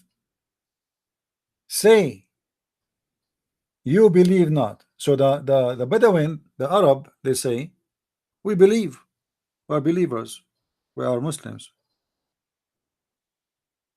We are believers in Islam. Muhammad, he gave them Quran saying, say, you believe not, but you only say we surrender, which means we became Muslims. You see, the word Muslim is not peace as they lie to us. It's a word mean you surrender. So those are people who they say we are Muslims, but they are not believers. Do you see it? Muhammad saying to them, don't say you are a believer, say you are a Muslim. Don't say you are a believer, say you are a Muslim, because they are two different things. A Muslim is somebody who surrender. A believer is somebody who believe. So it is not necessarily to be a believer in Islam in order to be a Muslim. As you see in front of us here, those are Muslims, but they are not believers. And the one who's saying that to them is Muhammad, God. Say, we surrender, don't say we believe, for faith never entered your heart. How in the world those people, they became Muslims, but faith never entered their heart? Because Muhammad, he gave them warning in a previous verse, saying to them, you are going to be called for a war with the Arabian Muslims, and we will kill you unless you convert to Islam. So those people, they, to avoid being killed, they says, okay, we surrender. And they told Muhammad, we surrender and we believe. He told them, I know you don't believe in me. Don't fool me. You don't believe. You are a Muslim. You are just a Muslim. And this is why Islam is a is a big is a big scam. Because how you can be a Muslim but you are not a believer? That means people are Muslims not because they believe in it. As simple as that. Guys, this is the snapshot from the phone of Renee. All right. I'm going to show you in the screen. So now Sheikh Rohi, I don't think he will say that unless he is really what he's saying. This is Sheikh Rohi in Paltalk. You are a doctor. I thought they said you are Sheikh. I mean, he answered, I mean I have a PhD. Well, he is a Sheikh. He is higher than, you know, if you have a PhD doesn't mean he is not a Sheikh. PhD is a person who is a Sheikh already, Sheikh is somebody have the authority to teach. PhD is higher because you can be a sheikh if you have if you graduate from Azhar University, like 2 years study or 1 year study, you know. Uh, but here he confirmed that he have a PhD, so now he cannot. So she asked him, Al Azhar University. He said yes. Do you see it? So if he want to deny his own statement, that will be a problem for him. I don't think he will say such a thing because he know that she will tell everybody and everybody will laugh at him if he is lying about it. And he have his own private room and he have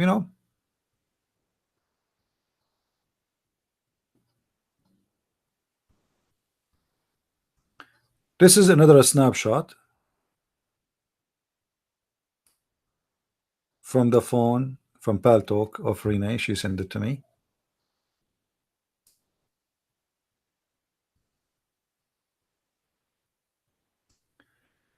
CP want if you can text you can next Saturday same time if you can do the debate mean.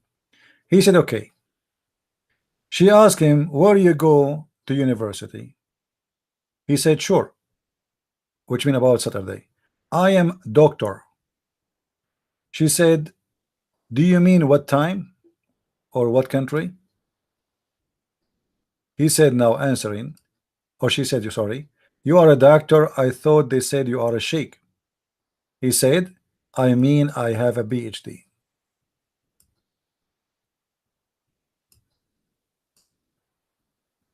You see it? And the Muslims, they said that this guy is a setup, it's a theater. He is not even a Muslim. When the guy he have a PhD from Al-Azhar University, the Muslims, because he was totally destroyed in debating me, they claim now that he is not even a Muslim. I paid him.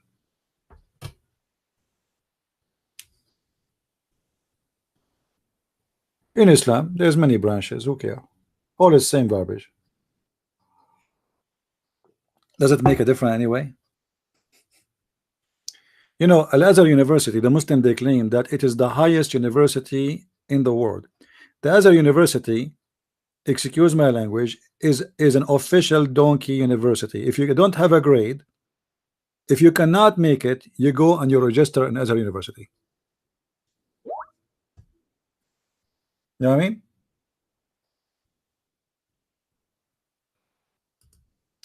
Rene, what about you? Ask him. Ask him if you have a website about him or something.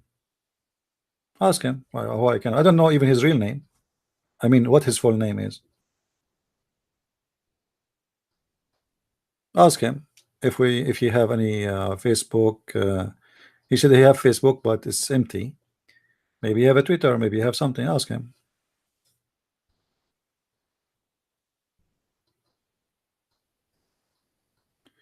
Dawa, he want to call me, and why he don't call me? I am live on air. He can call me. Whoever wanna call me, he can. I am live. Okay. Let me get some water.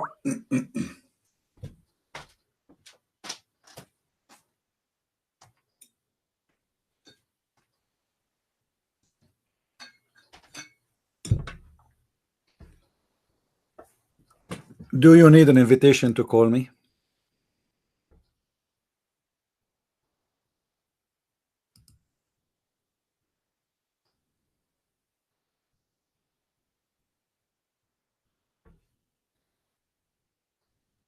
Any Muslim?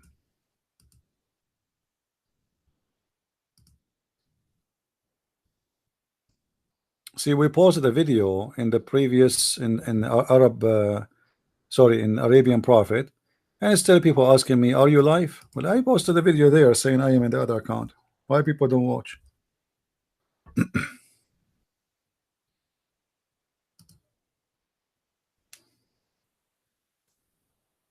Do we have any Muslim would like to call?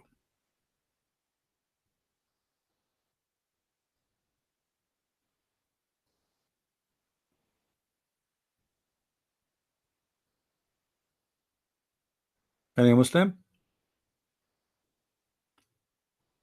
So please take a note. This coming Saturday, we will have a debate with Dr.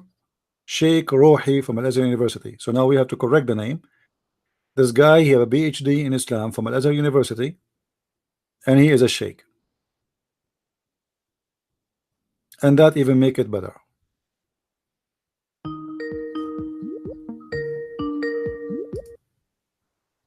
Hello? Hello. Yes, Hello. my friend, how are you? Yeah. Hello, CP. I was watching your content, but my question is a little off the topic. I've heard that banking interest is haram in Islam. Is that true? Well, interest is, Muhammad is trying to follow the Jews in many things, and interest is one of them, supposedly. But the Muslims, you see, what the Muslims they do. As an example, they say adultery is haram, right? Yes. But they allow to do called like a travel marriage, or a tourism marriage, or a student marriage. But this is adultery because you are marrying a woman for like a few weeks. You are a tourist going to Turkey. You don't want to stay alone. Mm. So what do? You marry and you call it tourist marriage. What does that mean? You go to a woman, you say, I am a tourist. I'm going to stay here for 2 weeks. I need a woman. I don't want to commit sin. A'udhu billah, a'udhu billah. I will pay you. Do you marry me for 2 weeks? And supposedly this is halal. So the Muslims, they always say something and they do something else. So they say that interest is not halal in Islam. But what they do other things.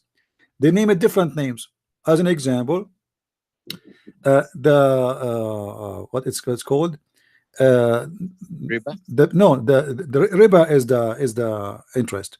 They say the benefit of trade, the break of trade, the Mm. the win of trade. So the banks, they just give it different name Mm. to make it legal. It is the interest, but they give it Means different name. they also give and take interest, but theoretically they shouldn't. No. I mean, if this is a bank will go by Islamic law, all what they do, Mm. they just change the name of the interest. They don't call it Uh, interest no more. You know what I mean? uh, Yeah, yes. Yes. like the dividend. They call, many names. There's tons of names. So they just change the name of it, and then it's became halal. Just don't call it riba. Don't call it interest of borrowing money. As long as it's not an interest, it is halal. So just change the name. And this is what the Okay, but Muslims why do. did Muhammad not permit interest? I mean, Muslims can do anything, but why did Muhammad not permit Because he interest? was trying to copy the Jews. So I think Jews take interest, but The Jews don't take interest not because they are following their book, because they are not. You see, the Jews who did the business of interest is not the religious Jews, is the one who don't care, mm, you know. And this is why actually the banks was controlled by the Jews for a long time, because during the time the Catholic Church was in control, they forbid the Christians from doing any kind of business with interest. The first one who started the bank, it was a Jew who put a bank in the street. This is the bank. It's just a chair, table in the mm, street, and people they come and they borrow money from him. And because he was not a Christian, so he is not practicing against the law, because simply this was not allowed only for the Christians to do so. This is why uh, the major banks in the world are established early by the Jews, because the Jews, they got the opportunity of a job. Nobody can be in competition with them except them. It's like, if you go to Las Vegas, you will see many of the casinos owned by American Indian. mm, Why? Because American Indian, they are people who they are native, and the government in USA, they decide to give them an exception, so they don't pay tax. And because of mm, that, they have, I mean, a casino business for them is very nice business because they pay no tax. So all what they need to yeah, do, they go like if you are a businessman, you want to open a casino, you go to an Indian man, you say, we want to register this in your name, and you borrow the money from me supposedly, and you open a casino, and you give me etc. from mm, the money you make. So uh, uh, always there is a reason for those things. However, Muhammad is just a person who copy He is not. He is a follower. He himself is a follower. He is not a founder. Muhammad, he Well, apart from followed this, what else did he copy? Huh? he copied everything. I mean, name one thing for me in From Islam. Judaism. What else did he copy from Judaism? As an example, did you see the Muslim when they do Hajj? After they do Yes. Hajj, they wear a hat, correct? Small hat in their head. Yes. But this is a Yeah, Jewish yes. hat. Don't you see the Jews, the Jewish hat, the small one in their head? Yes. Yes. Yeah, Yes. this is a Jewish hat. Yes. Where Muhammad he got circumcision from? From the Jews. Muhammad never circumcised. Never. He's not circumcised. Well, And how do you prove that? there's a books of history, and the Quran says, "Mutahhiruka." Allah Himself He circumcised him. Why Muhammad don't need to be circumcised? Because supposedly Allah, He is the one who did circumcision for him. You know. Even Yes. baptism is exist in the Quran. Baptism, you see, everything in the Quran is coming from somewhere. Muhammad is a follower. He is not a founder. The only thing he found is verses about him, about his sexuality, about his money. But most of the other rules is coming from others, either the pagan Arab or the Jews or the false cult Christians, like the Nasara, you know, etc. Everything Muhammad he have is from. So where Muhammad got the black stone? From the pagan Arab. Where he got the Kaaba? From the pagan Arab. Where he got a Safa and Marwa? From the pagan Arab. Where he got the house of the Shaitan? From the pagan Arab. Everything he have. Where he got the ablution? From the Sabian. Where he got Ramadan? I've From the heard he's also Sabian. copied funeral prayer from Jews. Everything. The funeral prayer. You remember the example where Muhammad he got the story of the punishment of the grave from the Jews. Yeah. You know, all those stories Muhammad he got them from somewhere. He have nothing of his own. The only stories about from his own, like if you go here in the Quran,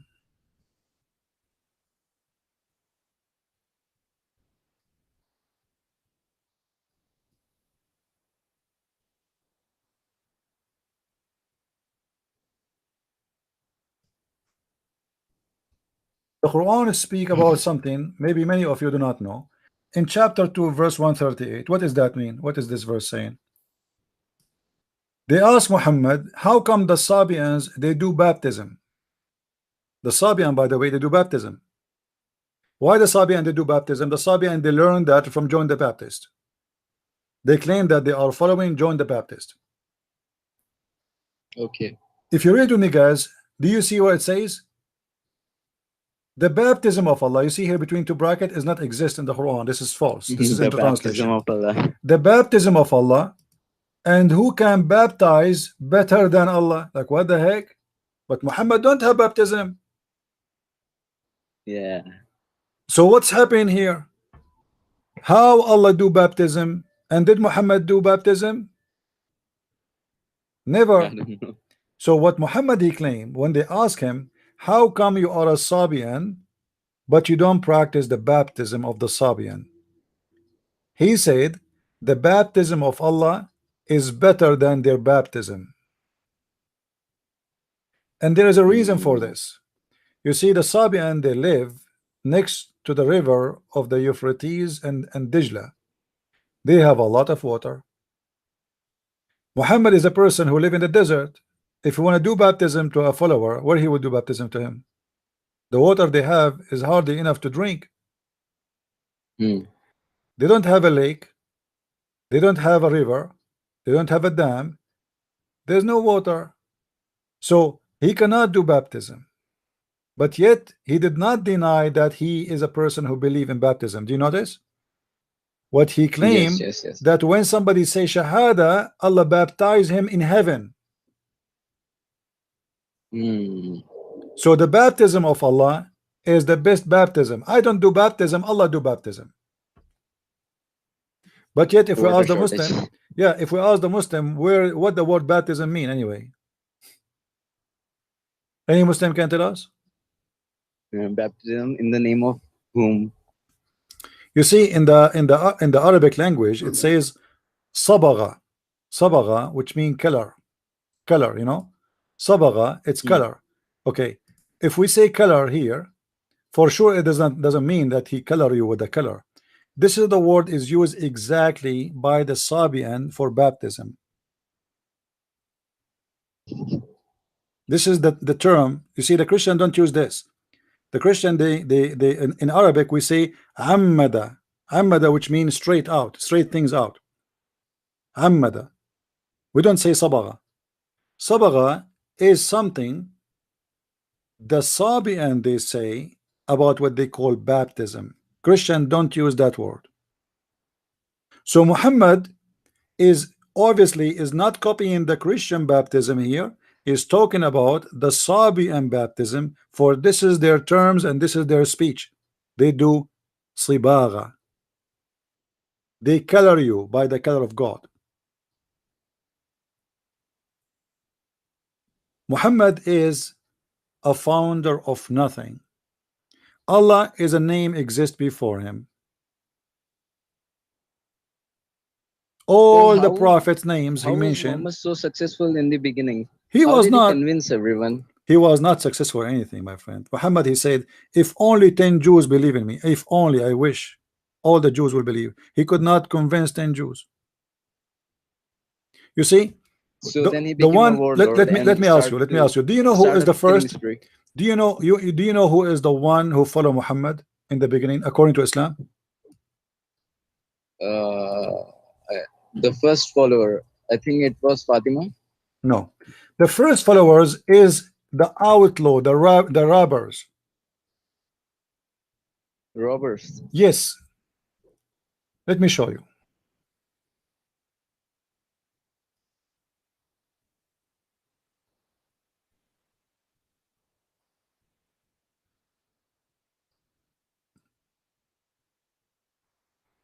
I will find the hadith. However, the Islamic books prove that the first followers of Muhammad are the outlaw, the robbers, the one who used to attack the the people who do Hajj. Let me see. Hold on, I will find it. No problem. Uh,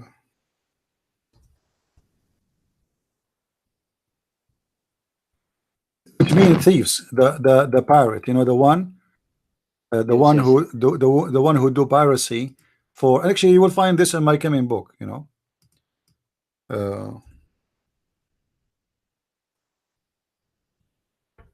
Read carefully with me.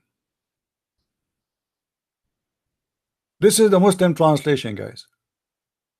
This is the Muslim translation. Please read and laugh. Which is Look, false. look what they say to Muhammad. Etc. Say to the Prophet, nobody gave you the pledge of alliance but the robbers of the pilgrims. Do you see it? Yes, yes. I.e. those who used to rob the pilgrims. Do you see it? Yes, of course I see. So who is the follower of Muhammad? Robbers, Robbers. thieves, Did Muhammad say no? pirates. No, read carefully. Did Muhammad say no? No. Muhammad did not say no, they are not. Look what he said, they agree. And now you will see that those robbers are not only a group of people, they are a tribe of robbers, which means this is what they do for living. They are thieves. They are the trashy society of the Arab. You see, they are like this is a tribe of this is what they do. Like, you know, if you go in certain areas, you know, I don't want to put people down, but just to give you an example, if you go in India, there's people who they do haircut. Is that correct? Like Yes. the whole tribe do haircut, the whole tribe do dishes, the whole tribe they do copper work, the whole tribe they do farming, the whole tribe. So here a tribe who do nothing, they don't do anything for living except attacking and robbing. Yeah. And look what the story is saying. The guy, he said to him, nobody give you a pledge of allegiance but the robbers of the pilgrims, i.e. those who rob the pilgrims, from the tribes of Islam, Ghafir, etc., etc. And then Ibn Abi Yaqub, this guy, the reporter, says the Prophet said, don't you think the tribe of Islam and Ghafir and Muzayna are and also perhaps Juhayna are better? He just said they are robbers. He just told him that, you know. So Muhammad, he says, don't you Yeah. think they are better? Why they are better? Because they follow him. He didn't say they are not robbers. He didn't say to him, and look what this guy said to him, nobody gave you, nobody except the robbers. Muhammad did not say you are a liar. That's not true. They are good people. He says, but don't you think they are better than the other tribes?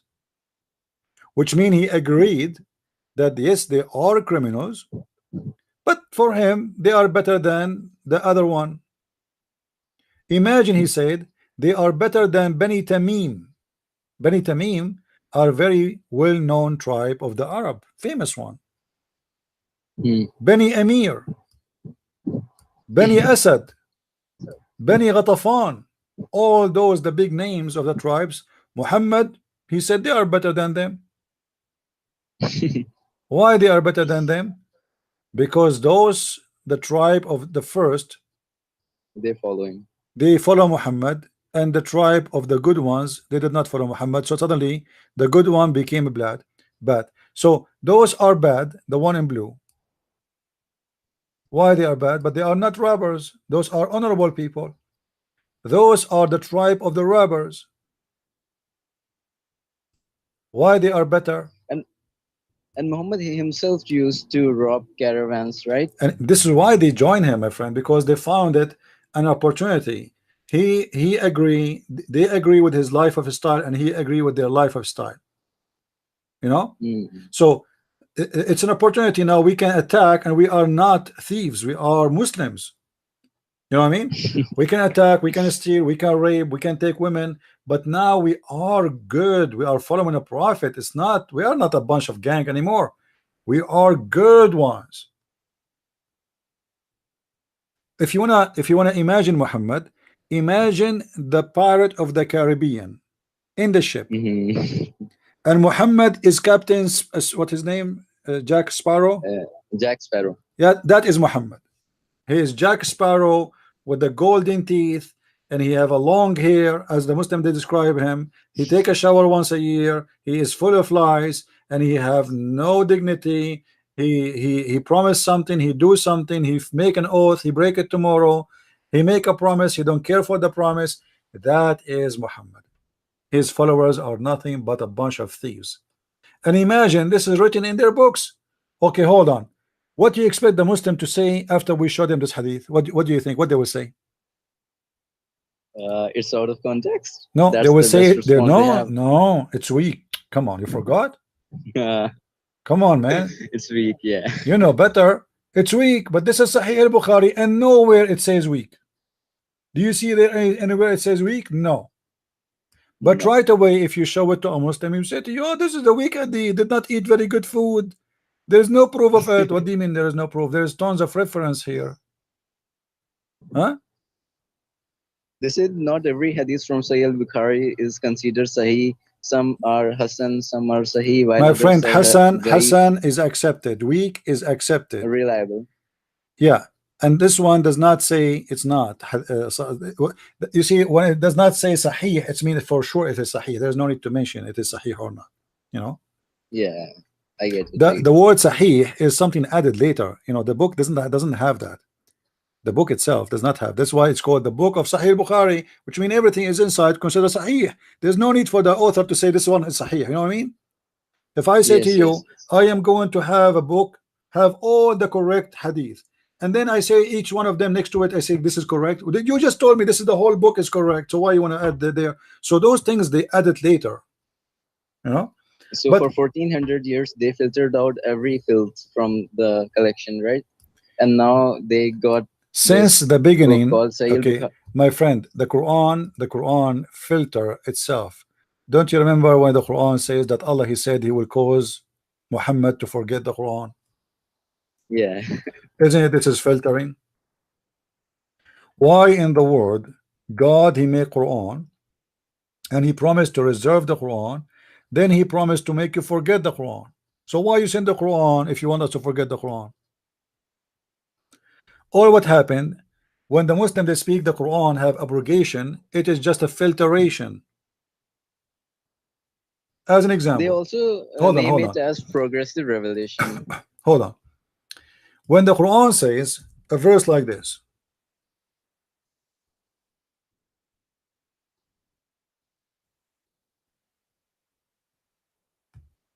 about the punishment of murder, chapter 2, verse 178. It says here, "Oh, who you believe in the law of equality is prescribed to you in the case of murder, that the free for the free, slave for the slave, women for the women." How in the hell somebody claim to be a prophet and he says such a stupid thing? So if I am a free, I kill a free, I will be killed. If I am a free, I kill a slave, you kill my slave. If I am a man, you kill my women, I kill your women, you kill my women. That is not justice, this is a stupidity. And if you ask the Muslims, is this verse is practiced now? They will say no, it's abrogated. What does that mean? It's So why is it filtered. even in the Quran? It is filtered. It's filtered. Muhammad, he noticed later that the people are laughing at him about this stupid verse. So what he decided to do? He decided to abrogate the verse, to fix it. This is what abrogation in Islam mean. Otherwise, Allah, he made a judgment about in the case of murder. I mean, do you need to change it later? Why? How we can approve a punishment for murder 2 weeks before and then we change it 2 weeks after? That's mean Muhammad, he found that this is stupid and people they start laughing at him. So he said to himself, okay, I receive a better verse from this. This is why the verse in the Quran here says that any of our verses we abrogate or cause to be forgotten, but we substitute something better or similar. How in the world God he makes something better than his Quran? Allah make Quran better than his Quran.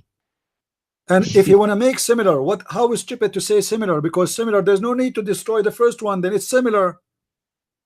Yeah, of course. Imagine I break your TV. I take your TV, I throw it. You have a Sony TV, huh? 40-inch. I take it, throw it from the window. You say, why you did that? He said, I'm going to bring you similar TV, Sony 40-inch. Well, why you want to do that then? If you are going to bring me 46-inch, you will bring me 55-inch. Okay, no problem. But you want to bring me something similar? So what the point? So why did you even break it? Because simply Muhammad trying to get rid of embarrassing verses. Where we can find the verses of women suckling of an adult? We cannot find it. And breastfeeding. Yeah. Sunan ibn Majah, I guess. Yeah, but we cannot find it in the Quran. This is a verse in the Quran. Yeah. So the Quran have verses of suckling for a man 10 times. And we have verses abrogate the first verses of 10 times to 5 times. But now we cannot find the 10 times. We can't find the 5 times. Yeah, they're Why? all gone. Because somebody did filtering for the Quran to make it look better. Because this is very embarrassing. A Muslim woman, she is going to give her breast to a guy, and he is going to 10 times.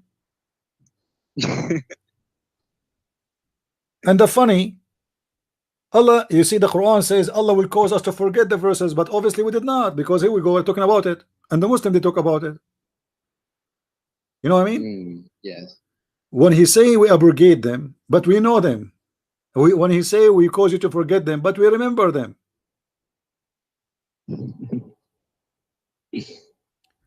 The Muslims they filter, Muhammad he filter, everybody filter, whoever, Uthman he came, he filter all the Quran. Then Ibn Ishaq, when he wrote the Sirah of Muhammad, the biography of Muhammad, he said from the beginning, I'm going to filter all the things which is not suitable for the Prophet. So God knows how much is gone. There are a lot of filth left even after filtering. Yeah, but this is now after filtering is stupid and funny. But imagine if we have all things before filtering. The original text, yeah. Yeah, you know. So progressive revelation is nothing but a lie forged by Muslims in order to defend Muhammad's imbecilic teachings, right? All Islam is is something went through many. You see, let me describe to you what Islam is. Have you ever seen a manufacturer that do let us say seafood. Yeah. Okay, the fisherman, he got the fish, then he bring it to the shore. In the shore there's a guy who buy it from the fisherman, and then this guy, he put it in the freezer. Then the guy, second day, either he said to buyer who want to buy directly, or he said to a company who do business of fish production.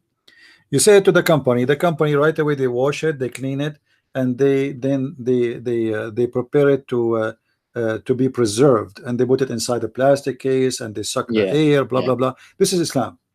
Islam went through a lot of a processing, and in every process somebody takes something out of the fish. So at the end they try their best to deliver to you what is supposedly the best of the fish. The stomach, the belly, the poo-poo, all is taken off. The skin, the But still, cover, there's a lot of the it yeah, left. everything is dirty, disgusting. The fish tastes good, right? But all of us, we know, if you clean a fish inside your house, all your house will smell bad. Yeah. But the fish tastes very good, but fish smell bad. So Muslims, through the processing, they try to make Islam taste like a fish, trying to get rid of all the bad smell, whatever is inside the belly, all the stupidity, all the worms, all the dirt, because the fish eat everything. So they try to clean it and make it look nice as a fish, delicious and good to eat. All right. I get it. Are there verses from Umar in the Quran? Verses, yeah. Well, Omar, he said, "My God, I agree with me in 3." Some other hadith says Allah agree with him in 10. Some other hadith says Allah agreeing with him 7. However, Allah agree with Umar. Umar is God. You know, Umar is God, and Muhammad, he agree with many people. You see, there's a book, it's called Asbab al-Nuzul, which means the reason for the verses to come down. Do you remember the hadith where it says that the Prophet, he forbid people from going around the Kaaba naked?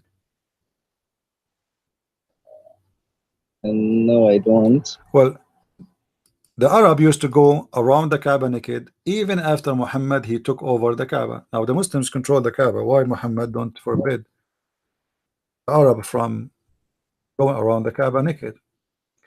What happened, there was a woman, she go around the Kaaba naked, and Muhammad, he liked her, he wanted to marry her, he wanted to have her another way. When she walked naked, she was thinking, this is what is exposed of it, and I made lawful none of it, which mean, yes, I'm walking naked, but I don't want any man to sleep with me. All right. So she is walking totally naked, having no clothes, and Muhammad, he was watching the scene, he liked it. All right.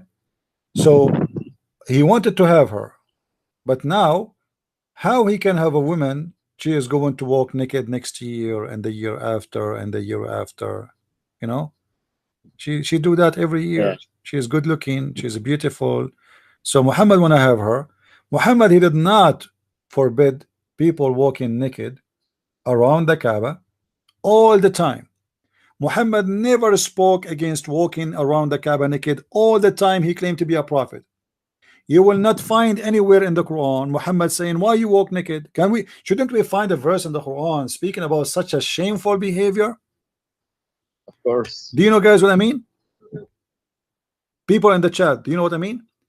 Imagine if let us compare a story about the temple of God in Christianity and the temple of God in Islam. The Kaaba is the most holy place for the Muslims. The temple is a holy place for the Jews.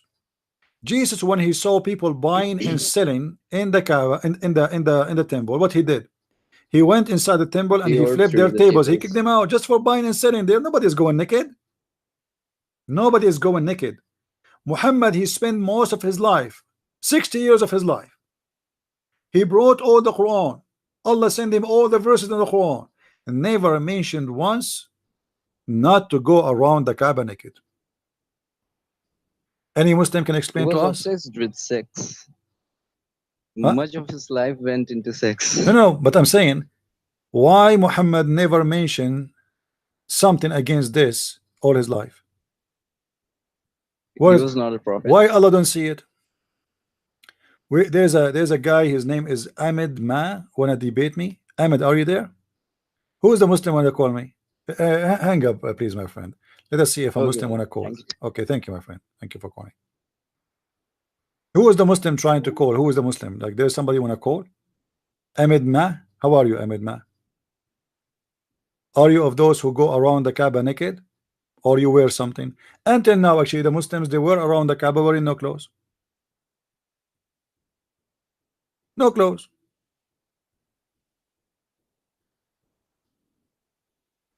Look how Abraham, he ran away. He's talking about unseen demon. My friend, what unseen demon? Your prophet, according to your prophet, he was controlled by the by shaitan.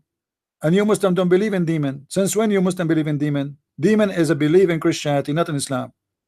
You Muslim believe in genie in the ball.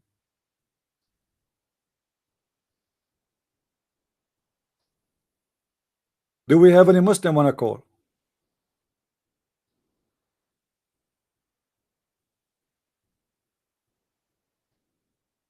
Anyone? Yes, Hunter. What do you have? What do you have? You wanna call me, Hunter?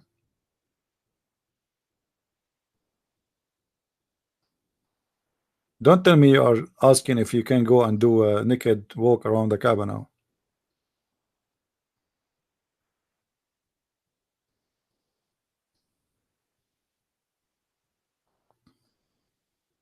Any Muslim?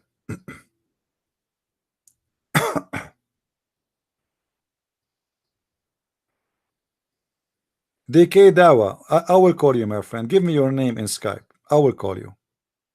Hey, Mustafa. Mr. DK Dawa, what about you? Give me your name in Skype and I am willing to call you. Is that fair, guys? I will call you. If you speak to the majority, you also address the minority. I answered that already, my friend. First of all, what is the proof in the Quran that there is a majority of angels versus minority of genie? That's stupid. Show me the reference. The Quran says there's angels and there's jinn. Shaitan, Iblis is one of the jinns, which means there's many of them. Where they got that this is a majority and minority? Zakir Naik was counting them. He was there. I mean, this is stupid. You know what I mean? Quran doesn't say there's majority and there's minority. Show me the reference.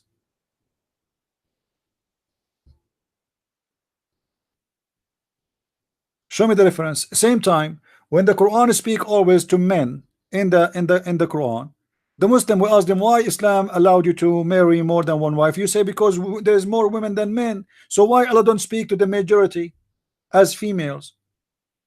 Why the Quran speak always to men when the majority are females? You know what I mean? Are you getting my point, Hunter? Who is the majority according to Muslims in the society? Women. So why Allah in the Quran keeps saying speaking to the believers as men? Shouldn't he speak to them as females because the majority are females? Even in the heaven, the majority are females, but yet still Allah in the Quran speak to the majority, speak to the people of heaven as male. That's why he promised them virgin who have nobody touch their private part. The logic of Muslims not only weak, cannot stand in its feet. Cannot stand.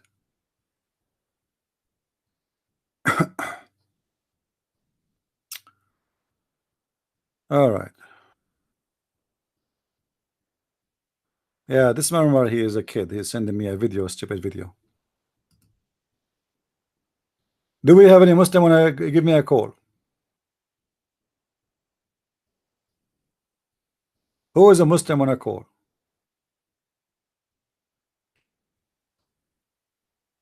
What is the majority of population according to Muslims in this earth? They will say women. This is what they will say. They will say Islam when when Allah he allowed men to marry more than one woman because many women they cannot find a husband. So the majority are women. So why Allah don't speak to the believers are female? Arabic is very sensitive language, which mean it's easy to make a definition between male and female. Not like in English. Like in English, you say you. It can be you as a female. It can be you as a male. It can be you as a group. In Arabic, we don't have this. Males have words. Female have words. One person have a word. Two person have a word. Three person have a word. More than three have a word. So there is no way to play games. But because the Muslims, they are desperate to find a solution, so Allah was speaking to the majority. Same time, my friend, the idiot there, he described something very funny. He said the majority there was angels. That can be happen in the Arabic grammar if we are from the same kind. To make it simple for you, he said if there is only one girl is there, the girl is a human at the end. Do you know what I mean? So if I say all a human, there is no way I mean dogs. Is that correct? Do you understand me? Even the rules of majority have nothing to do what they are talking about, because the angels are nothing to do with the genies, are two different kind of creation. It's not about gender here. We are not talking about male and female. We are talking about two different creation. One is made from fire, the other one is made from light.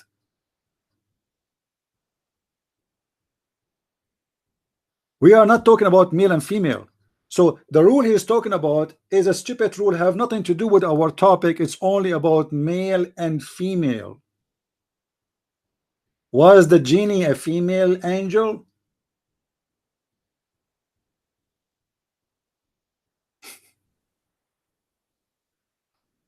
They don't have a brain. They don't have a brain.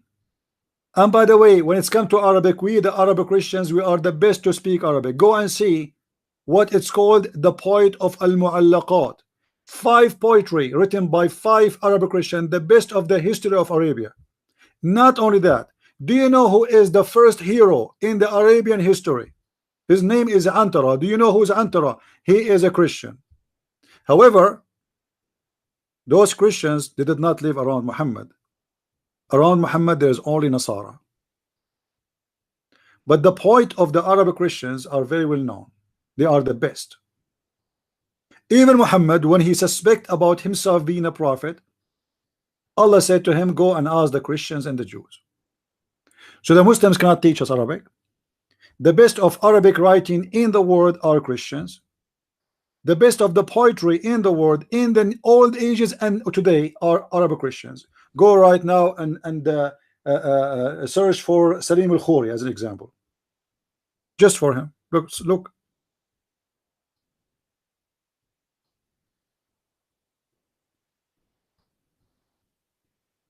I can read some of their poetry. The poetry of the Christians is in the Quran. Do you remember the verses where it says, you know, that the moon is split and the judgment day is near? This is Arab Christian poetry. Anyway, if you have my book, who of you have my books? Who have my book, The Deception of Allah and Quran and Science? Open it. You will find a lot of Arab Christians poetry is in the Quran.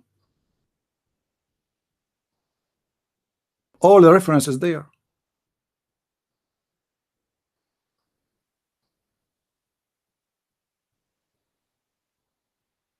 This book have nothing of itself. This is just a fraud.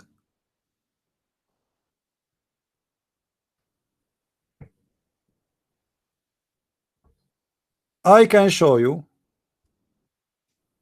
tons of reference.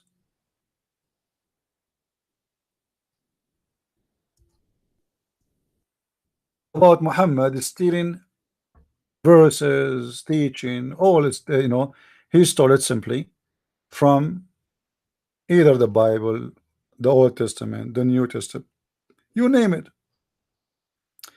It is simply the biggest fraud ever. It is stupid, but it's working until now. But it's working by the sword. And that sword will not, you know, it's the days of the sword is gone. It's not going to work. And this internet thing destroy everything. You see, if I show you right now in YouTube, who is the one is listening to me? You will not believe it. Number 2 country in the world listen to me is Indonesia. Indonesia, the biggest Islamic country in the world. Number one country is USA. Number two is Indonesia.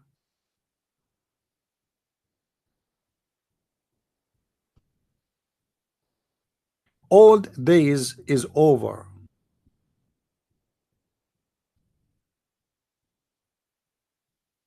There is no Islam, there is no Muslims, there is nothing. It's a joke.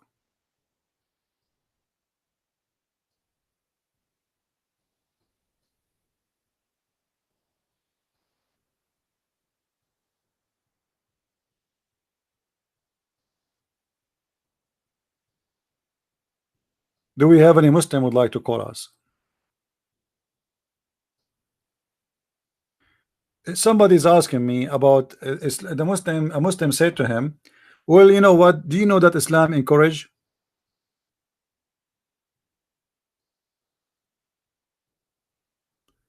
freeing slaves? I should make a video about this, but let me give you a fast answer. Let me show you an example of a freeing slave in Islam. Did really Islam free slaves as a reward, or it is a penalty? Read carefully with me. Chapter 4, verse number 92.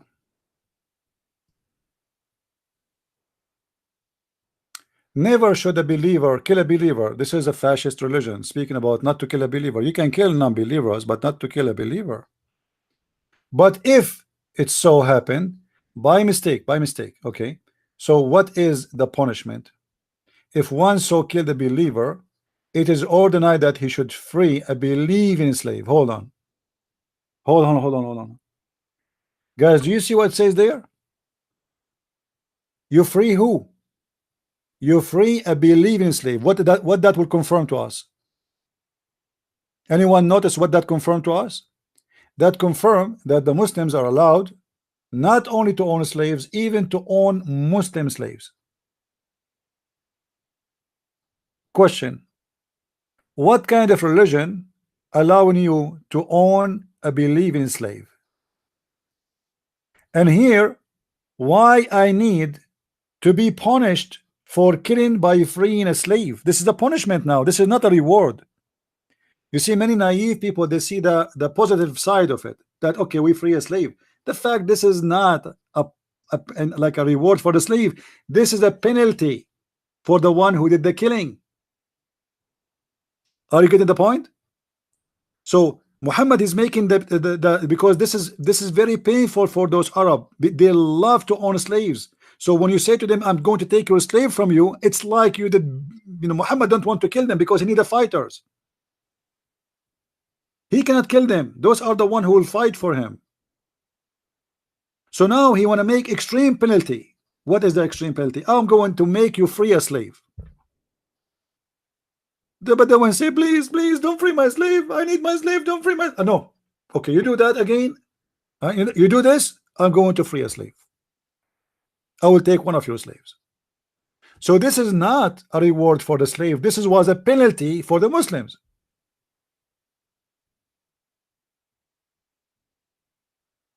Do you see it? Each time one of a Muslim do something wrong, the penalty is freeing a slave. But hold on, what if I don't have a slave? Go and buy a slave. That means the slavery market will flourish. You know what I mean? It's like saying to somebody, okay, you want God to forgive you, you have to slaughter a chicken or free a chicken. Well, that's mean we need to capture more chickens. Are you getting my point? So now slavery, it became a way to get out of a crime or penalty, and that's mean we need to buy more slaves. So Muhammad is a winner anyway. He is a slave seller. He forces you as a penalty if you don't obey him to free a slave, but then you have to buy a new slave replacing the first slave. because you need a slave.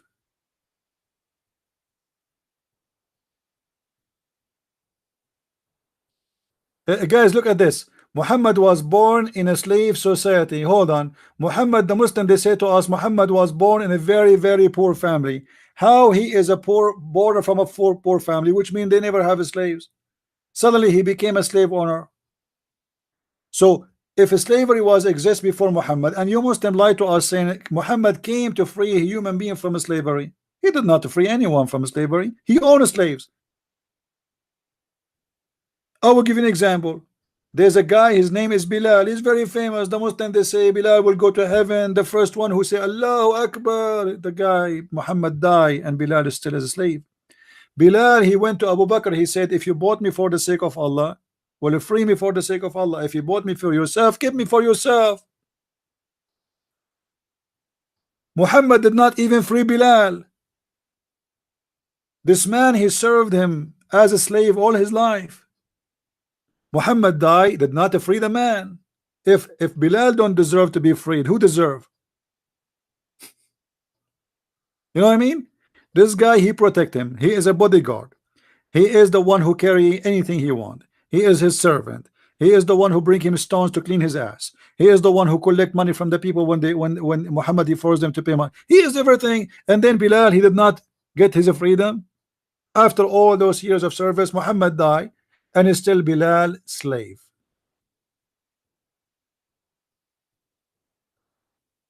That is the truth.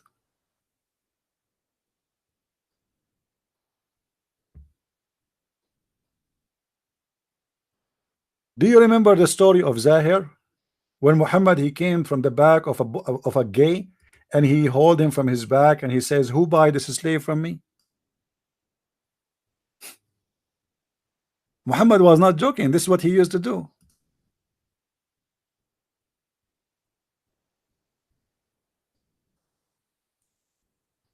Let me show you the hadith.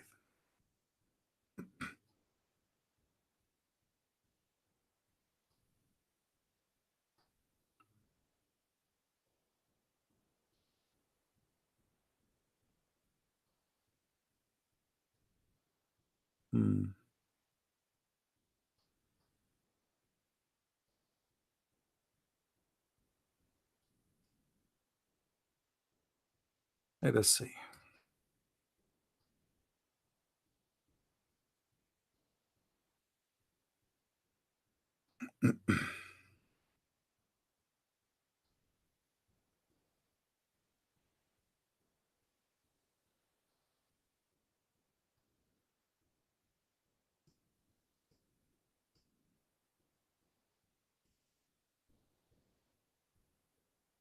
I cannot find it in English.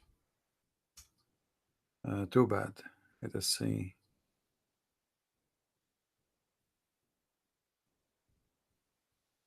Yeah, I cannot find it in English. Sorry. Anyway,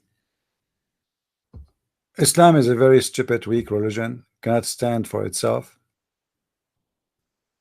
A prophet who taught his followers that even you can use the name of God in vain. You can take a false oath. The Muslim, they will say to you, oh, you know what? Sometimes you take an oath for your wife, says, I swear I will not be late.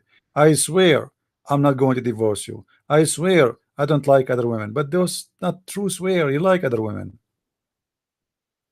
So what Allah, he says, Allah will not call you to an account of your false oath. If you compare this to what Jesus said, Jesus even forbid us from taking an oath. Why? Because always you have to be truthful. Either you say nay, nay, or yea, yea. Why? Because liars, they love to take an oath.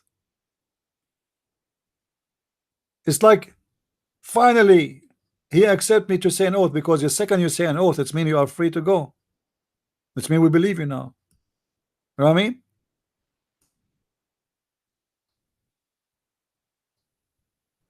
In the other side, we have Muhammad, who is telling his followers, you can take a false oath. It's not required for you to be truthful in your oath.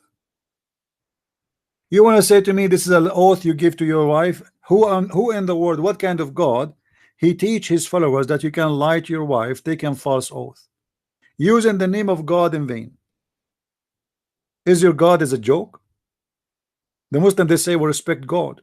Well, you are taking oath. Obviously you are not respecting your God, and you are not taking your God seriously. And Muhammad, he made those verses because he himself is the first to break his oath. He made the promises to his wives about not to do things, and then second day he break his oath. This is Islam.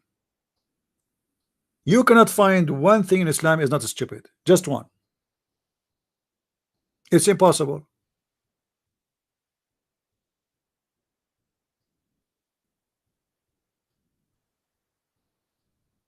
Any Muslim can quote for me something is noble in Islam.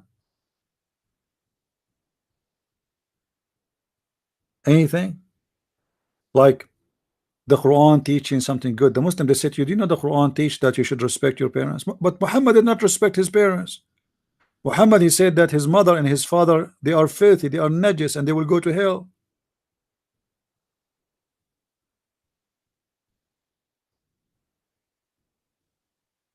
You see, it's very easy to say things. I can make a speech to you about morality, but doesn't mean I am a good person who have morality. Speech is, talk is cheap. And Muhammad, he have nothing but talk.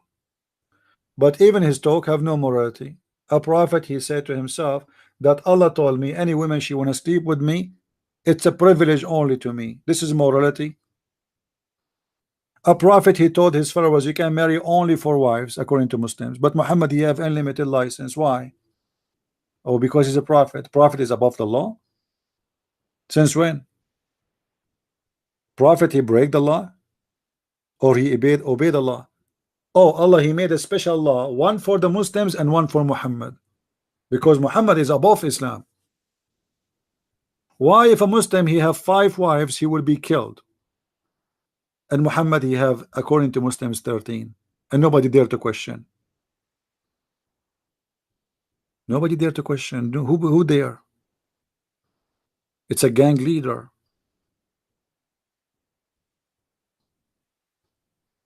Muhammad is like the guy who is in the Caribbean, uh, the part of the Caribbean movie. What they call him, the guy who have the chest, the heart, who his heart in a chest. What his name, guys? The guy who looked like Satan, who controlled the ghost ship. That's Muhammad. There's no heart. He want to control everything. He's very hateful. Anyone don't agree with him, take him down.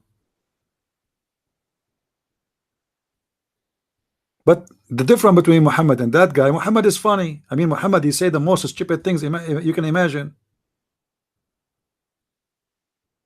Once upon the time, a Bedouin, he stand up in the mosque and he start pissing. He grab his penis and start. The Muslim, they stand up and he says, "Stop! Stop doing that." The Prophet says, "Why you are stopping him? Finish, man, finish. It's okay, finish." What the heck? He's funny. We have to agree. We have to admit.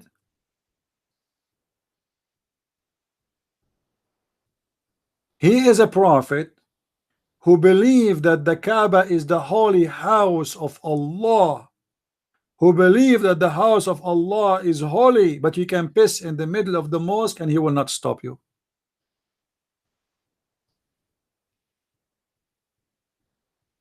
He's a funny guy because he ordered a Muslim to wash their feet before they enter the mosque. But yet a person who is pissing in the mosque, he have no problem with him.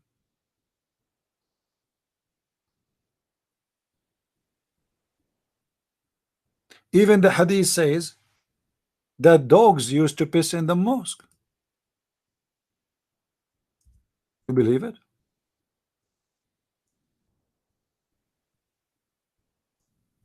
And nobody clean after them.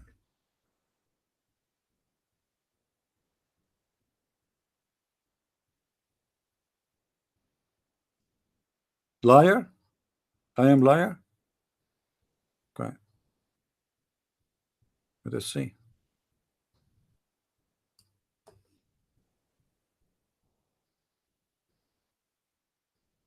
My father said, during the lifetime of Allah Apostle, dogs used to urinate and pass through the mosque, come and go. Nevertheless, they never used to sprinkle water on it. The urine of the dog. Do you see it? Do you see it? Dogs, they come and go, and what they do, what the dogs doing? You know what dogs do, right? They lift their leg and they piss everywhere. My father said, during the lifetime of Allah Apostle, this is not after Muhammad died. Muhammad is in the mosque. Remember, it's a one mosque. It's not like the, it's a small group. The dogs used to urinate and pass through the mosque, come and go. Nevertheless, they never used to sprinkle water on it. Never. You can imagine how clean, how fresh the smell of the mosque.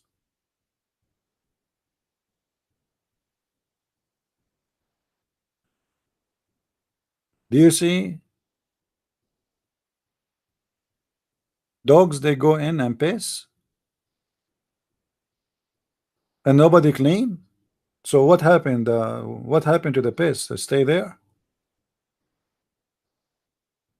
And why nobody clean? Because what a big deal. I mean, everybody smell bad anyway.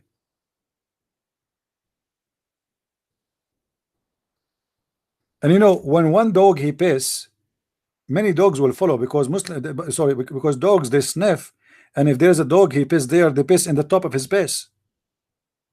You know what I mean? So you can see that the mosque of Allah at that time, it was a very attractive point to dogs. It was a place where dogs piss. This is why it says come and go, come and go, come and go, because it's like very attractive. Any dog like, oh, there's my brother, he piss here, let me piss here. And the Muslims are watching, and the Muslims, Alhamdulillah, more piss, Alhamdulillah, more piss is coming, Alhamdulillah. And by the way, what kind of dogs those dogs? Are they holy dogs? And nobody kicked them out? What happened? Compare this to what Jesus did when he saw people buying and selling. We cannot compare. We are talking about dogs pissing inside the mosque and nobody move. Nobody care.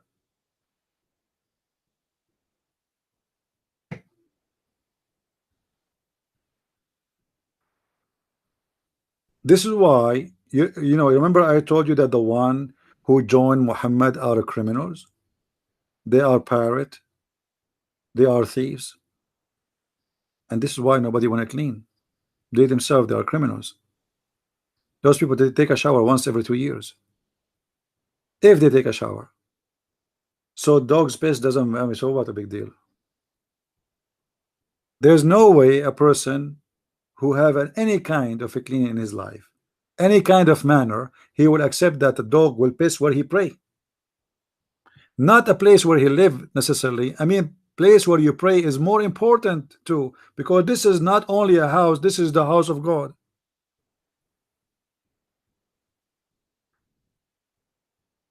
Even there's a hadith, it says that the Prophet, he used to clean the snots and the boogers of the Muslims from the wall of the Kaaba. How in the world boogers are in the wall of the Kaaba?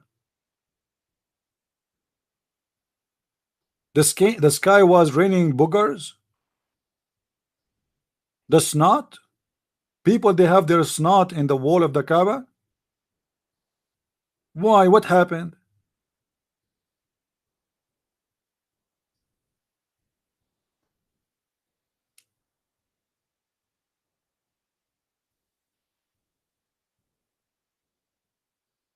Anyone knows what the snot is? Who do not know what the snot?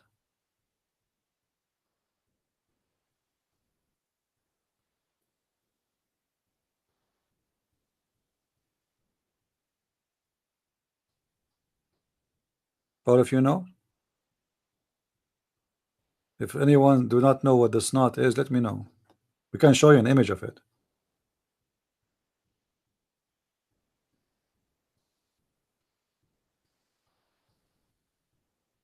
Do we have any Abdul?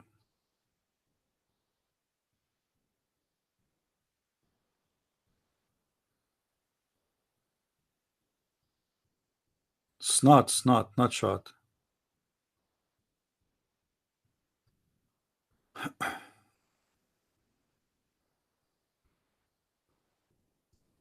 What don't?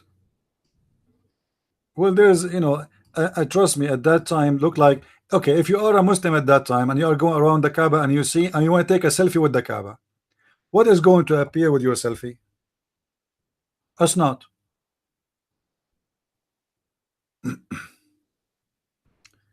Let me see what the Muslims they call this. No,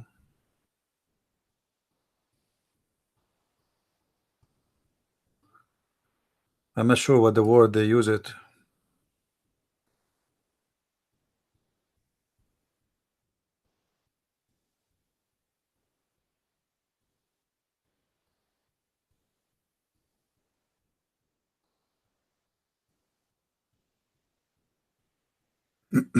Let me try to find you the hadith.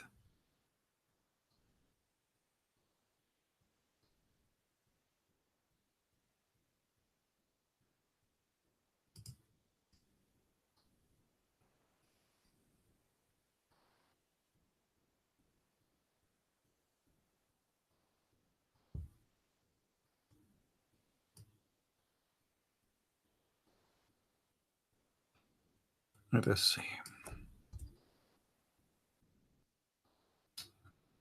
Can't find it.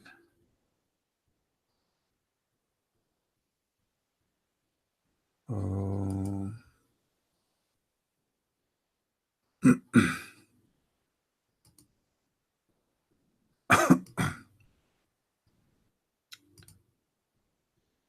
Okay, let's see here.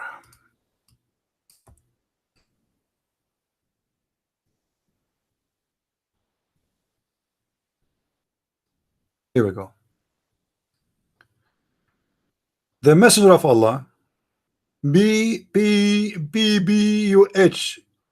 saw a spittle or a snot or septum sticking in the wall toward the Qibla, and he scattered it off. And look, guys, how much the Muslims are into details. They have to write this down. I mean, do you see how nice the Muslims are? They have to report history. This is history. It's a moment of history. The Prophet cleaning the walls of the Kaaba from spitting and from snot and from boogers. So we have to report to you, my friend.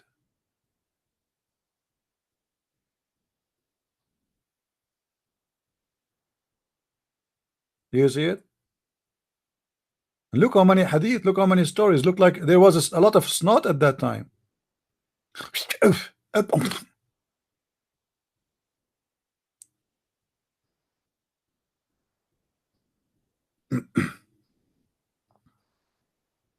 Yeah, if you want reference about Muslims fighting about over the water of Muhammad washing his underwear, washing his testicles, go to get my books. Go to Amazon, get my books, search for Christian Prince, you will find list of my books, get them. Full of reference. I never say anything without proving myself. Never, never. All my books come with reference. Actually, my books is nothing but reference.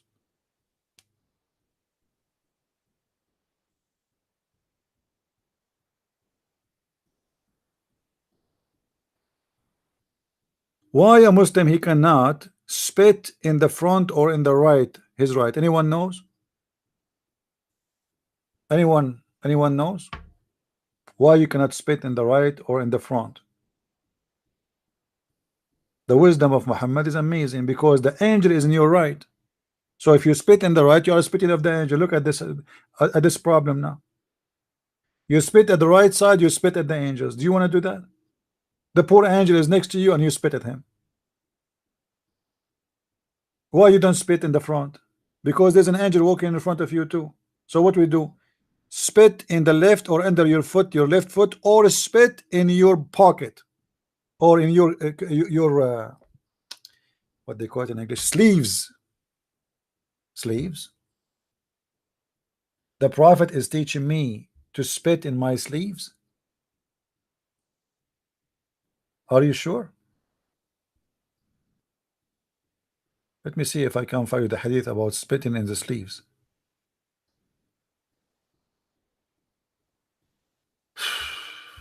What a religion, man. What a religion.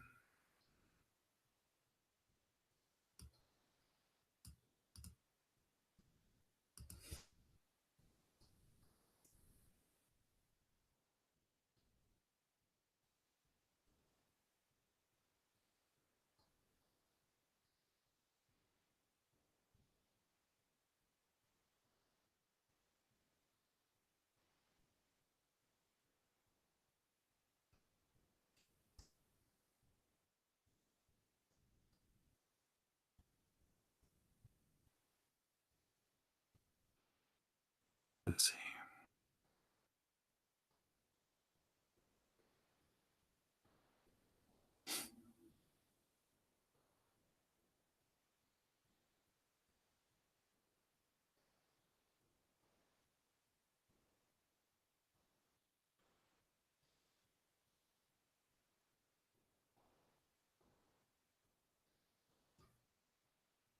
You can spit in your sleeves?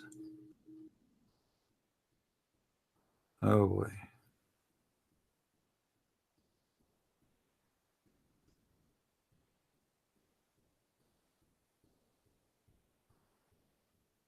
It might take a little bit of time to find something, but we find it,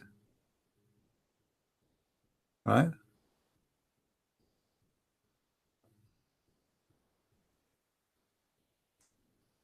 Do we have any Muslim here who would like to say something?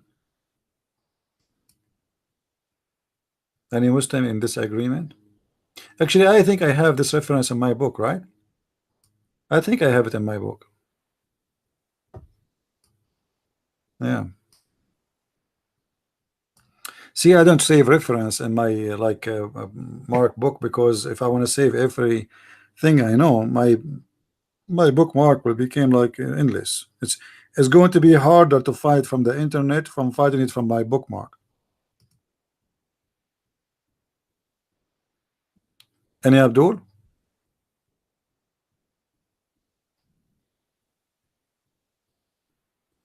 All right. Look like today there is no Muslims, and already it is 7:22 here.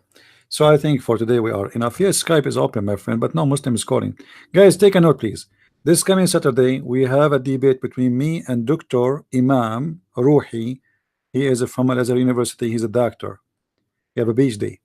So we will have a debate. He debated me last week, this Saturday, and it was horrible. Obviously, Christian Prince, he lost. So this guy is coming again because he want to beat me again. So get ready for the coming Saturday at 4:30. And you know, I know that we as a Christian, we will lose a debate for sure, as usual, and it's going to be very horrible. I hope the Muslim will not record me and post the debate everywhere. I hope so, you know. And me myself, from now until then, I will eat beef and shish kebab, vitamin A and B and D, and I will get ready for a debate, because maybe I can little bit defend, because we are weak, we Christians. Anyone remember how Muhammad he made his debate with the Christians? Who remember before we go? Who remember how Muhammad he have a debate with the Christians? Anyone remember? How Muslims do debate? I mean, this guy, the debate we are debating with the Muslims is not Islamic debate, it's not halal debate. The Muslim debate is as the following in the Quran. When a bunch of Christians, they came to Muhammad, they came to him supposedly from Ethiopia, and they said to him, let us debate. Muhammad, he cannot debate. What debate? Those are monks. They will make him shish kebab in a second. You know? So Muhammad, he came with a solution. Chapter 3, verse number 61. Look what he said. If any dispute in this matter with thee, what matter is about Jesus. Now after all, for the fall of knowledge has come to thee, say, look what Muhammad say. Come, okay, come, let us gather together, our sons and your sons, our women and your women, our slaves, ourselves and yourself. Then let us earnestly pray and invoke the curse, the Allah curse of those who lie. Like, what the heck? This is a debate.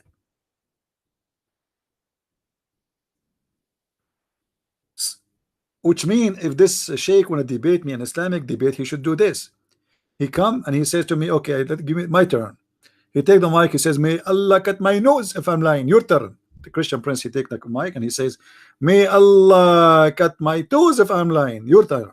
So we will spend like this, and then the one who get tired first is the loser. That's what they do. You believe it? You see the coward?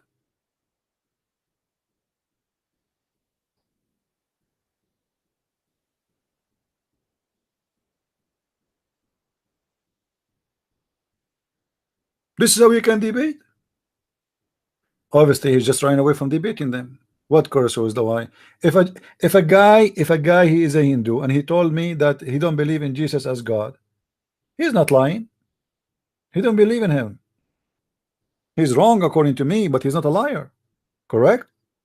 If somebody he worship rocks and he told me he believed that his God is a rock, he's not lying. What he believe in is a lie, but what he is saying is not a lie, for he is not lying. Lying is you knowing the truth and you say something else. A Muslim who believes Muhammad is a prophet, he is not lying. This is his belief. He's not lying about his belief. He is believing in a lie. So here Muhammad talking about who's lying. That's stupid. But because he is a liar and he knew he's a liar, he don't want to debate. He want to escape the debate. So he said, okay, Allah, he told me not to debate with you. However, we have a solution. Let us invoke Allah to curse the one who is lying. That is the potato Muhammad. This is why you will not find Muslims calling me to debate me. They want to curse you. They want to have a curse party. May Allah cut you pieces. All right. Anyway, guys, thank you for being here. May the Lord bless you all. And remember, tomorrow, if we are going to have our live podcast, mostly at 4:30 as usual, we will be here in the Arab for Christ channel for some time until God provides something else. So, and remember, always you can find me in patreon.com/Christian Prince, minds.com/Christian Prince. We showed you our Facebook. So all those pages, please subscribe.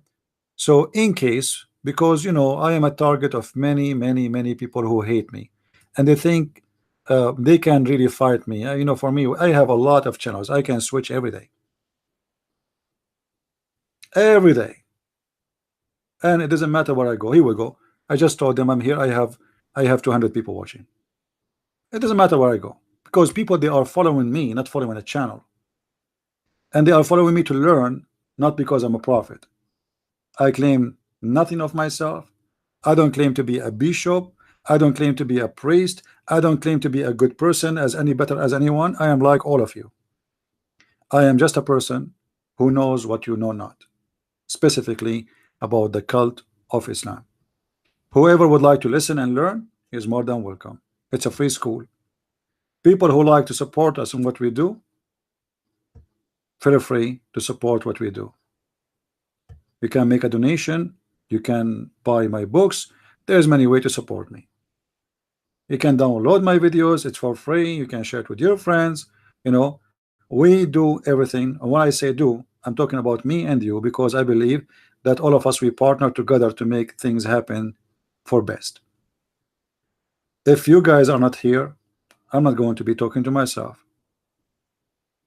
If people don't want to read my books, I will not be writing my books.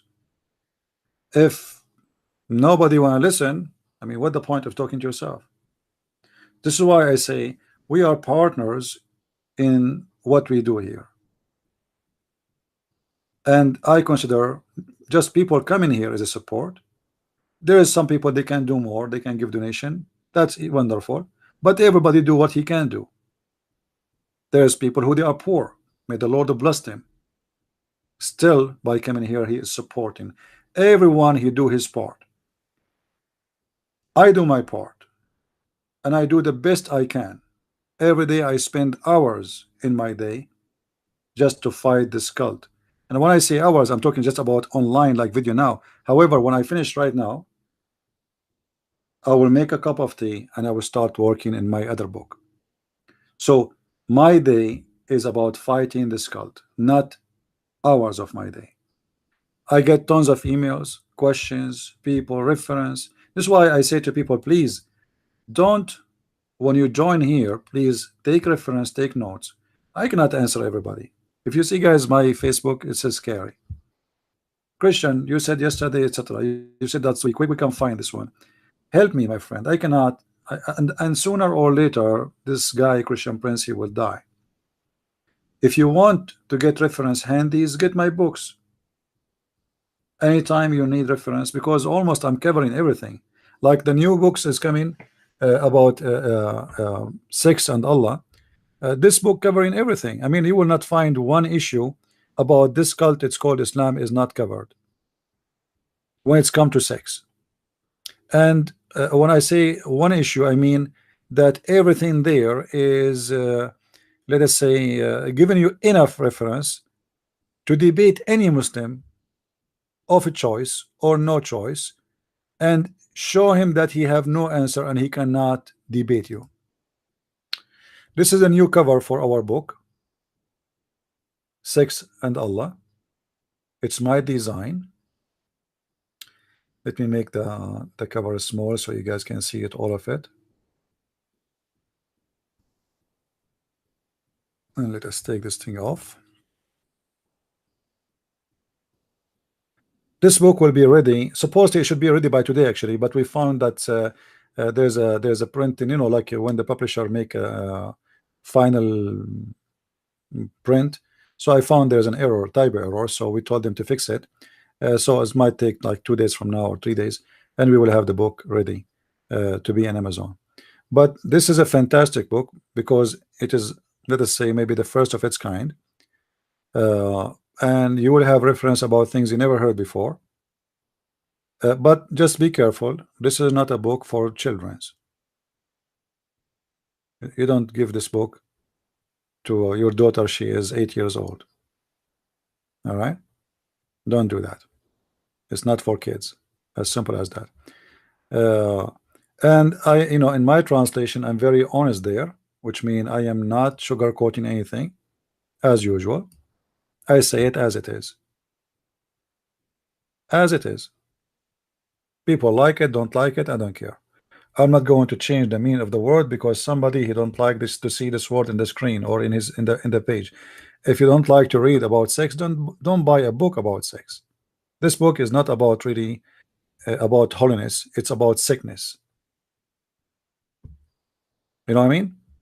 The whole purpose of the book is to show you the truth, not to give you something is not there. This is why you will see in the book the word, the F word is appearing. I'm not saying the F word, I'm translating. I'm not saying the F word, I'm translating. So you will find an honest translation as it is. And I am sure that number one buyers for the books will be the Muslims, because this is a very interesting topic for the Muslims. All right. So I want to say thank you, guys. May the Lord bless you. And until I see you tomorrow, God is willing, Christ is Lord, and Islam is false. And see you soon again. Bye-bye, and take care.